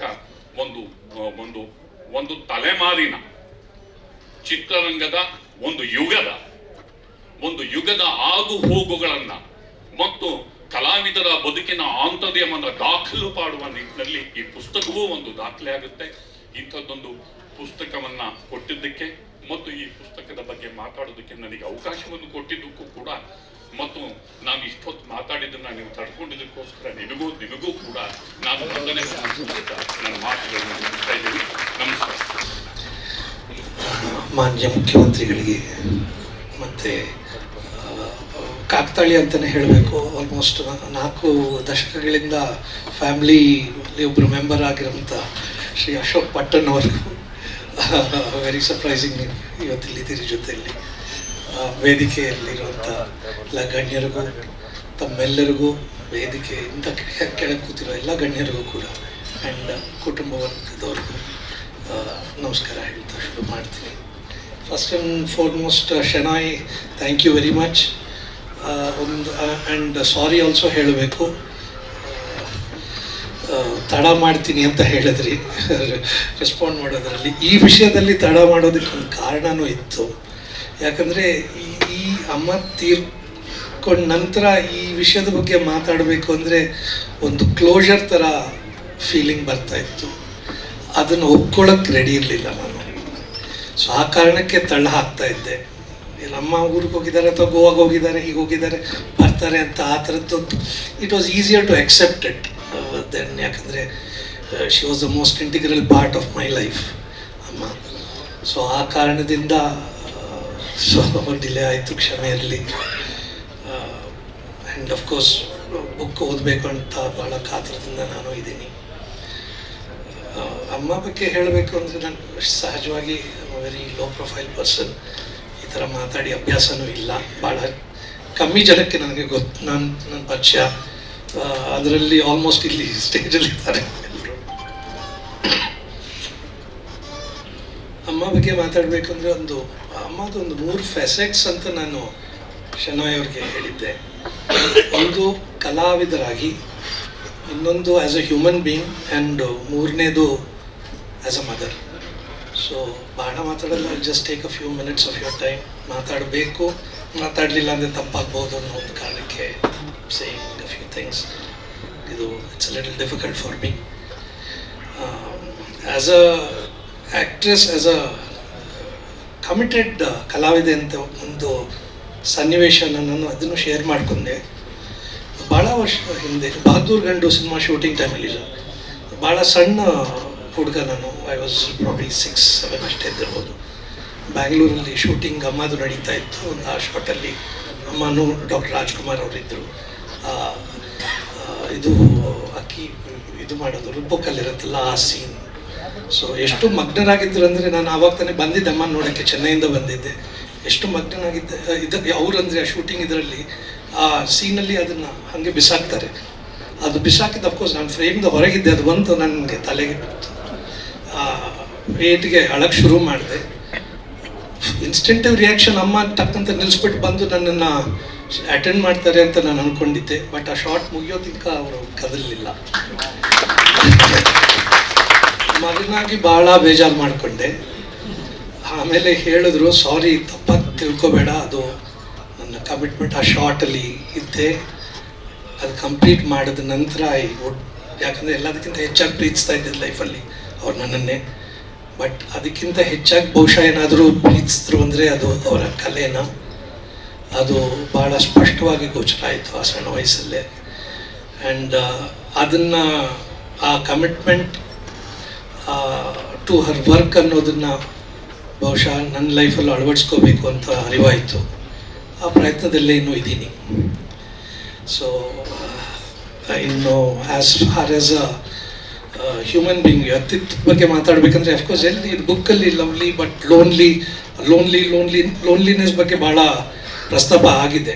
ಎಸ್, ವೈಯಕ್ತಿಕವಾಗಿ ಅವರು ಒಬ್ಬಂಟಿತನನ ಫೇಸ್ ಮಾಡಿದ್ರು. ಬಟ್ ಅವ್ರು ಯಾವತ್ತೂ ಒಬ್ಬಂಟಿಯಾಗಿ ಫೀಲ್ ಆಗಲಿಲ್ಲ, ಅದೊಂದು ಹೇಳ್ತೀನಿ. ಅದಕ್ಕೂ ಕಾರಣಗಳು ಇತ್ತು. ಇಷ್ಟು ಜನ ನನ್ನನ್ನು ಪ್ರೀತಿಸ್ತಾರೆ, ಈ ಪ್ರೀತಿನ ಗೆಲ್ಸಿದ್ದೀನಿ, ಈಗ ಇದು ನಾನು ಒಬ್ಬಂಟಿ ಅಂತ ಹೆಂಗೆ ಯಾರಾದರೂ ಕರೆಯೋಕ್ಕಾಗುತ್ತೆ? ಅದು ಮುಟ್ಟಾಳ್ತನ ಆಗುತ್ತೆ ಅಂತ ಯಾರಾದರೂ ಅಥವಾ ನಾನು ಆ ಥರ ಭಾವಿಸ್ದೆ ಅಂತ. That was a very nice feeling about her. She never let ಅವರ ಏನು ಅನುಭವಿಸ್ತಾ ಇದ್ರು ದುಃಖ, ಅದನ್ನು ಯಾವತ್ತೂ ಹಂಚ್ಕೋತಾ ಇರಲಿಲ್ಲ ಯಾರ ಹತ್ರನೂ. ಖುಷಿನ ಹಂಚ್ಕೋತಾ ಇದ್ರು ಅಫ್ಕೋರ್ಸ್. ಆ್ಯಂಡ್ ಹರ್ ಏನೇ ಕಷ್ಟಗಳು ಬಂದ್ರೂ ಸರ್, ಒಂದು 2 ಪಾಯಿಂಟ್ಸ್. ಅವರು ಲಾಸ್ಟ್ ಫ್ಯೂ ಇಯರ್ಸಲ್ಲಿ 2 ಸತಿ ಹಾಸ್ಪಿಟಲೈಸ್ ಆಗಿದ್ದರು. ಮೊದಲನೇ ಸತಿ ದಟ್ಸ್ ದ ಫಸ್ಟ್ ಟೈಮ್ ಅವರು ಸೀರಿಯಸ್ ಆಗಿ ಅವರ ಹೆಲ್ತ್ ಇಶ್ಯೂ ಆಗಿದ್ದಾಗ 2018ರಲ್ಲಿ ಶಿ ಸ್ಲಿಪ್ಟ್ ಟು ಕೋಮಾ. ನಾವು ಅಡ್ಮಿಟ್ ಮಾಡಿದ್ವಿ. 2 days she was in coma and ಇನ್ನೂ ಕಂಪ್ಲೀಟಾಗಿ ರಿಕವರ್ ಆಗಿರಲಿಲ್ಲ. ಸೊ ಆವಾಗ ನಾನು ಮತ್ತು ICU ಇದ್ದರು ಹಾಸ್ಪಿಟಲ್, ವಿಕ್ರಮ್ ಹಾಸ್ಪಿಟಲಲ್ಲಿ. ಕಾವ್ಯನೂ ನಾನು ವಿವರ್ 2 floors ಕೆಳಗಡೆ ರೂಮ್ ತಗೊಂಡು ವಿವರ್ ಸ್ಟೇಯಿಂಗ್. ಹಾಸ್ಪಿಟಲ್ ಬಿಟ್ಟು ಹೊರಗೆ ಬರಲಿಲ್ಲ 8 ದಿನ 9 ದಿನ ಕಾಲ. ಸಡನ್ನಾಗಿ 12:45 1 ಗಂಟೆ ರಾತ್ರಿಯಲ್ಲಿ ICUಯಿಂದ ಫೋನ್ ಬರುತ್ತೆ, ಇಮಿಡಿಯೇಟಾಗಿ ಅರ್ಜೆಂಟಾಗಿ ಮೇಲೆ ಬನ್ನಿ. 1 ಗಂಟೆ ಟೈಮಲ್ಲಿ ಆ ಥರ ಏನಾದರೂ ಸುದ್ದಿ ಬಂದರೆ ಅದನ್ನು ಒಂದೇ ಥರ ನಾವು ಯೋಚನೆ ಮಾಡ್ತೀವಿ. ಸೊ ಹೆದರ್ಕೊಂಡು ಇಮಿಡಿಯೇಟಾಗಿ ನಾವಿಬ್ಬರು ಎದ್ದು ಓಡಿದ್ವಿ. ಅಲ್ಲಿ ನೋಡಿದ್ರೆ ಆ್ಯಕ್ಚುಲಿ ಎದ್ದು ಕೂತಿದ್ದಾರೆ ಹೊರಗೆ. ಕೂತ್ಬಿಟ್ಟು ಭಾಳ ಸೀರಿಯಸ್ ಆಗಿ ನನಗೆ ನೈಲ್ ಪಾಲಿಶ್ ಬೇಕು ಅಂತ ಕೇಳಿದ್ರು. ಹೇಗೆ ರಿಯಾಕ್ಟ್ ಮಾಡಬೇಕೋ ಗೊತ್ತಾಗಲಿಲ್ಲ. But it was her love for life, just for life. ಅದು ಯಾವತ್ತೂ ಅವರು ಲೈಫು ನನ್ನನ್ನು ಇಲ್ಲಿ ಟ್ರೀಟ್ ಮಾಡಿದೆ ಅಥವಾ ನನ್ನ ಕಷ್ಟ ನೋಡಿದ್ದೀನಿ ಆ ಥರದ್ದು ಯಾವತ್ತೂ ಬಹುಶಃ ಇದ್ದೇ ಇರುತ್ತೆ. We are all human. But ಯಾವತ್ತೂ ಕುಗ್ಲಿಲ್ಲ, ಅದು ಯಾವತ್ತೂ ಅದನ್ನು ಕುಗ್ಲಿಲ್ಲ. In fact she was always trying to inspire others. ಏನೇ ಕಷ್ಟಗಳು ಬಂದ್ರೂ you have to get beyond it and go. Ramesh ಅವರು ತುಂಬ ಚೆನ್ನಾಗಿ ಹೇಳಿದ್ರು, because it's an obstacle course. That was very very well articulated Ramesh. It is the truth and she use to echo it many a time. ಬದುಕಿಂತ bigger obstacle course ಯಾವುದೂ ಇಲ್ಲ ಅಂದ್ಬಿಟ್ಟು. But ಅದನ್ನು ಪಾರ್ ಮಾಡ್ಕೊಂಡು ಹೋಗೋದ್ರಲ್ಲಿ ಇರುತ್ತೆ ಅಂದ್ಬಿಟ್ಟು. And as for as a mother is concern, well, fantastic mother, more a friend. ಒಂದೆರಡು ಅವರು ಸಣ್ಣ ವಯಸ್ಸಿಂದ ಹೇಳ್ಕೊಂಡು ಬಂದಿದ್ದು ಹಂಗೆ ಅಚಲವಾಗಿ ಹಂಗೆ ಉಳಿದುಬಿಟ್ಟಿದೆ. ಒಂದಂತೂ ಹೇಳೋರು, ಹೆಂಗಸರಿಗೆ ಅಪಾರವಾದ ಗೌರವ ಯಾವತ್ತೂ ಕೊಡಬೇಕು, ಅದನ್ನು ಯಾವ ಕಾರಣಕ್ಕೂ ಅದರಲ್ಲಿ ತಪ್ಪಬಾರ್ದು ಅಂದ್ಬಿಟ್ಟು. ತಪ್ಪಿದ್ರೆ ನನ್ನ ಮಗ ಅನ್ನೋದನ್ನು ಇದಕ್ಕೆ ನನಗೊಂದು ಕೆಟ್ಟ ಇದು ಬರುತ್ತೆ ಅಂದ್ಬಿಟ್ಟು. So I try very hard ಆ ನಿಟ್ಟಿನಲ್ಲಿ. ಆ್ಯಂಡ್ ಎರಡನೇದು ಬಂದವರು ಯಾವಾಗಲೂ ಹೇಳೋರು, ಬೆಳೆದಷ್ಟು ತಗ್ಗಿ ನಡಿ, ಅದು ಭಾಳ ಮುಖ್ಯ ಲೈಫಲ್ಲಿ ಅಂತ. ಸೊ ಆ ಮೌಲ್ಯಗಳನ್ನು ಇಟ್ಕೊಂಡು family we have come so far. ಭಾಳ ಮಿಸ್ ಮಾಡ್ತೀವಿ ಅಮ್ಮನ. Thank you once again Shanay and Ajit. Of course ಪ್ರೀತಿಯಿಂದ ಅಜಿತ್ ಅಂತಾನೆ ಕರೆದು ಅಭ್ಯಾಸ. Ground floor, first floor, second floor. 25 ವರ್ಷದ ನಮ್ಮ ಸ್ನೇಹ. ಆ್ಯಂಡ್ ಭಾಳ ವರ್ಷದ ನಂತರ ಒಟ್ಟಿಗೆ ಹೊಂದಿಗೆ ವೇದಿಕೆ ಮೇಲೆ. ಅಫ್ಕೋರ್ಸ್ ವೇದಿಕೆಯಲ್ಲಿ ನಾನು ಹೋಗ್ತಾ ಇರಲಿಲ್ಲ, ಒಟ್ಟಿಗೆ V miss Gauri of course. And ಎಲ್ರಿಗೂ ಮಾನ್ಯ ಮುಖ್ಯಮಂತ್ರಿಗಳಿಗೆ ವಿಶೇಷವಾಗಿ ಈ ಪುಸ್ತಕವನ್ನು ಬಿಡುಗಡೆ ಮಾಡೋದಕ್ಕೆ ಒಪ್ಕೊಂಡಿದ್ದಕ್ಕೆ. ಆ್ಯಂಡ್ ಶ್ರೀನಾಥ್ ಅವರು ಅಫ್ಕೋರ್ಸ್ ವೆರಿ ಕ್ಲೋಸ್ ಫ್ರೆಂಡ್ ಅಮ್ಮಗೆ. ಹೋಗೋ ಬಾರೋ ಅಂತ ಕರೀತಾ ಇರೋ ಕೆಲವೊಬ್ಬರಲ್ಲಿ ಶ್ರೀನಾಥ್ ಅಂಕಲೊಬ್ಬರು. ಆ್ಯಂಡ್ ಅಮ್ಮಗೆ ಬಹಳ ಪ್ರಿಯವಾದಂಥ ರಾಕ್ಲೈನ್ ವೆಂಕಟೇಶ್ ಅವರು ಇಲ್ಲೇ ಇದ್ದಾರೆ. Thank you, it's wonderful. Ramesh, I don't have to mention it. And Kavita and Gauri ಬಗ್ಗೆ ಅಮ್ಮಗೆ ವಿಶೇಷವಾದಂಥ ಒಂದು ಪ್ರೀತಿ. ಇಬ್ಬರು very strong willed independent women, more power to them ಅಂತ ಯಾವಾಗಲೂ ಅದು ಹೇಳೋರು. Felt the same way again about another very dear friend Bhavana ಅವ್ರ ಬಗ್ಗೆ, very close friend of the family. So and of course ಇದು ಹೇಳಿದೆ it will be not complete. ಪ್ರತಿಯೊಂದು ಕ್ರಿಸ್ಮಸ್ಗೂ ಅದು ಏನೇ ವರ್ಷದಲ್ಲಿ ಏನೇ ಮಿಸ್ ಮಾಡಿದ್ರು ಕ್ರಿಸ್ಮಸ್ ದಿನ ಅಂತೂ ಸುಂದರ್ ರಾಜು ಅವ್ರ ಮನೆಯಲ್ಲಿ ಕ್ರಿಸ್ಮಸ್ ಪಾರ್ಟಿ, ಅಂಬರೀಷ್ ಅಂಕಲ್ ಅವ್ರ ಜೊತೆ, ಅದೊಂದು ಯಾವುದೇ ಕಾರಣಕ್ಕೆ ಅದು ಮಿಸ್ ಮಾಡ್ತಿರ್ಲಿಲ್ಲ. ಭಾಳ ಲಾಸ್ಟ್ ವರ್ಷಗಳಲ್ಲಿ ಭಾಳ ಮಿಸ್ ಮಾಡಿಕೊಂಡ್ರು ನಿಮ್ಮನ್ನು ಆ್ಯಂಡ್ ಆ ದಿನಗಳನ್ನು. ಬಿಕಾಸ್ ಸರ ಗೋವಿಂದ ಅವರಿದ್ದಾರೆ, ಅಗೇನ್ ವೆರಿ ಕ್ಲೋಸ್. ಆ್ಯಂಡ್ ನಮ್ಮ ಸುರೇಶ್ ಅವರು, ಥ್ಯಾಂಕ್ ಯು ಎವ್ರಿಬಡಿ ಒಬ್ಬೊಬ್ಬರಾಗಿ ಹೇಳಲಿಕ್ಕೆ. ಆ್ಯಂಡ್ ಅಫ್ಕೋರ್ಸ್ ಫ್ಯಾಮ್ಲಿ ಬಂದಿದ್ದಾರೆ. ಅಮ್ಮನ ಚಿಕ್ಕಮ್ಮ ಹರಿಕೃಷ್ಣ ಮತ್ತು ಅವ್ರ ಶ್ರೀಮತಿ ನೀಲಾ, ಅವ್ರ ದೊಡ್ಡ ಮಗಳು, ದೊಡ್ಡ ತಮ್ಮನ ಮಗಳು ಶಿಲ್ಪಾ ಮತ್ತು ಮಗ ಆಕಾಶ್. ಆ್ಯಂಡ್ ಅವರ 40 ಅವ್ರಿಗೆ ಯಾರಾದರೂ ಒಬ್ಬರು ಗೆಳತಿ ಅಂತ ಇದ್ದಿದ್ರೆ ಸರ್ ಅಮ್ಮಗೆ 40-45 ವರ್ಷದಿಂದ ಭಾಳ ಹತ್ತಿರದ ಫ್ರೆಂಡ್ ಲಕ್ಷ್ಮೀದೇವಿ ಅವರಾದ್ರು ಬಂದಿದ್ದಾರೆ. ಅಮ್ಮ ಬಗ್ಗೆ ಯಾರಿಗಾದರೂ ಸಿಕ್ಕಾಪಟ್ಟೆ ಗೊತ್ತು ಏನಾದರೂ ಅಂದರೆ ಆ್ಯಕ್ಚುಲಿ ಅವರು 45 years ಅಂತ. ಆ್ಯಂಡ್ ಅಮ್ಮಗೆ ಅತ್ಯಂತ ಹತ್ತಿರವಾದಂಥ ಅತ್ಯಂತ ಪ್ರಿಯವಾದ ಅವರ ಶ್ರೀಮತಿ ಶಕುಂತಲಾ ನಾಗೇಶ್ ಮತ್ತು ಶ್ರೀ ನಾಗೇಶ್ ಅವರು. ಇನ್ಫ್ಯಾಕ್ಟ್ ಅವ್ರ ಮನೆ ಅಂತಾನೆ ಭಾವಿಸ್ತಾ ಇದ್ದಿದ್ದು. ಅಮ್ಮ ಬೇರೆ ಬೇರೆ ಅಲ್ಲೂ ಉಳಿಯೋದಕ್ಕೆ ಭಾಳ ಎಸ್ಟೇಟ್ ಮಾಡ್ತಾಯಿದ್ರು. ಬಟ್ ಅಷ್ಟೇ ಪ್ರೀತಿಯಿಂದ ನಾಗೇಶ್ ಅವರು ಮತ್ತು ಶಕುಂತಲಾ ನಾಗೇಶ್ ಅವರು. ಆ್ಯಂಡ್ ಕೊನೆ ವರ್ಷಗಳಲ್ಲಿ ಅವ್ರನ್ನ ಕಣ್ಣಲ್ಲಿ ಕಣ್ಣಿಟ್ಕೊಂಡು ನೋಡ್ಕೊಂಡು ಶಿಲ್ಪ, ಕಾವ್ಯ, ಮಹೇಶ್ಗೆ ಥ್ಯಾಂಕ್ ಯು ವೆರಿ ಮಚ್. ಅದರಿಂದ ಅಮ್ಮ ಇನ್ನಷ್ಟು ನಮ್ಮ ಜೊತೆಲಿ ಇದ್ದಿದ್ದಕ್ಕೆ ನಿಮಗೆ ಕಾರಣಗಳು. ಆ್ಯಂಡ್ ಇವತ್ತು ಆ್ಯಸ್ ಶನಾಯ್ ಸೆಡ್, ಈ ಕಾರ್ಯಕ್ರಮ ಆ್ಯಕ್ಚುಲಿ ಅವರ ಉಪಸ್ಥಿತಿಯಲ್ಲಿ ಆಗಬೇಕಾಗಿತ್ತು. So it's a bitter sweet moment ಇದು ನನಗೆ. ದೈಹಿಕವಾಗಿ ಇಲ್ಲದೆ ಇರ್ಬೋದು, but in spirit she is always with all of us ಅನ್ನೋ ಒಂದು ಅಚಲವಾದ ನಂಬಿಕೆ. ಇದನ್ನು ಹೇಳ್ತಾ ನನ್ನ ಮಾತುಗಳನ್ನು ಮುಗಿಸ್ತೀನಿ. Thank you very much. And ಈ ಬುಕ್ಕನ್ನು ಓದೋದಕ್ಕೆ ಅತ್ಯಂತ I am reading it tonight and I call you at 9 o'clock tomorrow. Not after 4 days. ಒಂದೇ ನಿಮಿಷ ತಗೋತೀನಿ. ನಾನು ಆಗಲೇ ಮಾತಾಡಿದ್ದೀನಿ. ನನಗೆ ಬಹಳ ಸಂತೋಷ ಈ ಒಂದು ಪುಸ್ತಕ ಬಿಡುಗಡೆ ಕಾರ್ಯಕ್ರಮಕ್ಕೆ ಮುಖ್ಯಮಂತ್ರಿ ಸಿದ್ದರಾಮಯ್ಯ ಅವರು ಬಂದಿರೋದು. ಯಾಕಂದರೆ ನಾನು ಜಯಂತಿ ಅವರ ಹತ್ರ ಮಾತಾಡುವಾಗ ನಿಮ್ಮ ಸಮಾರಂಭ ಪುಸ್ತಕ ಬಿಡುಗಡೆಗೆ ಮುಖ್ಯಮಂತ್ರಿ ಕರೆಸಬೇಕು ನನ್ನ ಆಸೆ ಅಂತ ಹೇಳಿದೆ. ಇವತ್ತು ಬ್ಯುಸಿ ಶೆಡ್ಯೂಲಲ್ಲಿ ಮಾನ್ಯ ಮುಖ್ಯಮಂತ್ರಿ ಬಂದವರು ನನಗೆ ಬಹಳ ಖುಷಿಯಾಗಿದೆ. ಅದನ್ನು ಬಹಳ ಹೃದಯಾಂತರದಿಂದ ನಾನು ಅವರಿಗೆ ಈ ಸಂದರ್ಭದಲ್ಲಿ ಥ್ಯಾಂಕ್ಸ್ ಹೇಳೋಕ್ಕೆ ಇಷ್ಟಪಡ್ತೀನಿ. ನಂದು ಯಾವುದೇ ಮನವಿ ಇಲ್ಲ, ಬೇಡಿಕೆ ಇಲ್ಲ. ಒಂದೇ ಒಂದು ಮನವಿ, ಎಲ್ಲ ಉದ್ಯಮದ ಪರವಾಗಿ ಮತ್ತು ಜಯಂತಿಯವರ ಅಭಿಮಾನಿಗಳ ಪರವಾಗಿ ನಾನು ಒಂದು ಮಾತಾಡ್ತೀನಿ. ಜಯಂತಿಯವರ ಹೆಸರನ್ನು ಅಜರಾಮರ ಮಾಡಬೇಕಾದ್ರೆ ಮುಖ್ಯಮಂತ್ರಿ ಸಿದ್ದರಾಮಯ್ಯ ಸರ್ ಅವರ ಕೈಯಲ್ಲಿ ಮಾತ್ರ ಸಾಧ್ಯ ಇದೆ. ಅವರು ನುಡಿದಂತೆ ನಡೆಯುವವರು. ಅನೇಕ ಉದಾಹರಣೆಗಳಿದೆ. ಒಂದೇ ಒಂದು ಉದಾಹರಣೆ ಅಂದರೆ, ನಾನು ಪ್ರೆಸ್ ಕ್ಲಬ್ಬಿನ ಅಧ್ಯಕ್ಷನಾಗಿದ್ದಾಗ ಈಗಲೇ ಭಾಷಣ ಮಾಡುವಾಗ ನಮ್ಮ ಪ್ರೆಸ್ ಕ್ಲಬ್ಬಿಗೆ 50 ವರ್ಷ ಆಯಿತು, ಸೂರಿಲ್ಲ, ಒಂದು 30x40 ಸೈಟ್ ಕೊಡಿ ಅಂದಾಗ PES ಕಾಲೇಜ್ ಹತ್ರ 1 ಎಕರೆ ಸೈಟನ್ನು ಕೊಟ್ಟರು. ಅದು ಸುಮಾರು 90 ಕೋಟಿ ರೂಪಾಯಿ ಬೆಲೆ ಬಾಳುವಂಥ ಒಂದು ಜಾಗ. ಅದು ಅವ್ರ ಜಾಗ ಕೊಟ್ಟಿದ್ರೆ ನನಗೆ ಹೆಸರು ಬಂತೆ, ನಿನ್ನ ಅಧ್ಯಕ್ಷ ಗಿರಿಯಲ್ಲಿ ಇದಾಯಿತು ಅಂತ. ಆ ಒಂದು ಕೀರ್ತಿ ಅವರಿಗೆ ಸಲ್ಲುತ್ತೆ. ನಾನು ಇನ್ಫ್ಯಾಕ್ಟ್ ಆವಾಗ ನಾವು ಅಪ್ಲಿಕೇಶನ್ ಕೂಡ ಕೊಟ್ಟಿರಲಿಲ್ಲ. ಅದನ್ನು ನನ್ನ ಗೆಳೆಯ ಮುಖ್ಯಮಂತ್ರಿಯವರ ಮಾಧ್ಯಮ ಸಲಹೆಗಾರ ಪ್ರಭಾಕರ್ ಅವರ ಕೈವಾಡ ಬಹಳ ಇದೆ. ಅವರೇ ಅದನ್ನು ಪುಷ್ ಮಾಡಿದರು. ಆಮೇಲೆ ಫೈಲು ಶರವೇಗದಲ್ಲಿ ಹೋಗದೆ ಅವರು ಆ ಕೆಲಸವನ್ನು ಮಾಡಿದರು. ಅವ್ರಿಗೆ ಕೂಡ ನಾನು, ಪ್ರಭಾಕರಿಗೆ ಕೂಡ ಈ ಸಂದರ್ಭದಲ್ಲಿ ಥ್ಯಾಂಕ್ಸ್ ಹೇಳಬೇಕು. ಮೊನ್ನೆ ನಾನು ಹೋಗಿ ಹೇಳಿದೆ, ಈ ಥರ ಜಯಂತಿ ಮ್ಯಾಮ್ದು ಬುಕ್ ಬಿಡುಗಡೆ ಮಾಡಬೇಕಂತ ಮೊದಲು ಹೇಳಿದೆ ಪ್ರಭಾಕರ್ ಅವರಿಗೆ. ನಮ್ಮ ಸಾಹೇಬರು ಬರ್ತಾರೆ, ಅವ್ರಿಗೆ ಇಷ್ಟ ಇದೆ, ನೀವೊಂದು 15-20 ದಿವಸ ಮೊದಲು ಪುಸ್ತಕ ಕೊಡಬೇಕು. ಅವ್ರು ಪುಸ್ತಕ ಓದದೆ ಯಾವುದೇ ಸಮಾರಂಭಕ್ಕೆ ಬರಲ್ಲ ಅಂದರು. ನಾನು ಇಲ್ಲಿ ಕ್ಷಮೆ ಕೇಳ್ತೀನಿ ಮುಖ್ಯಮಂತ್ರಿಯವರೇ, ನಾನು ತಮಗೆ 15 ದಿವಸ ಹಿಂದೆ ಪುಸ್ತಕ ಕೊಡೋಕ್ಕೆ ಆಗಲಿಲ್ಲ. ಅದೇ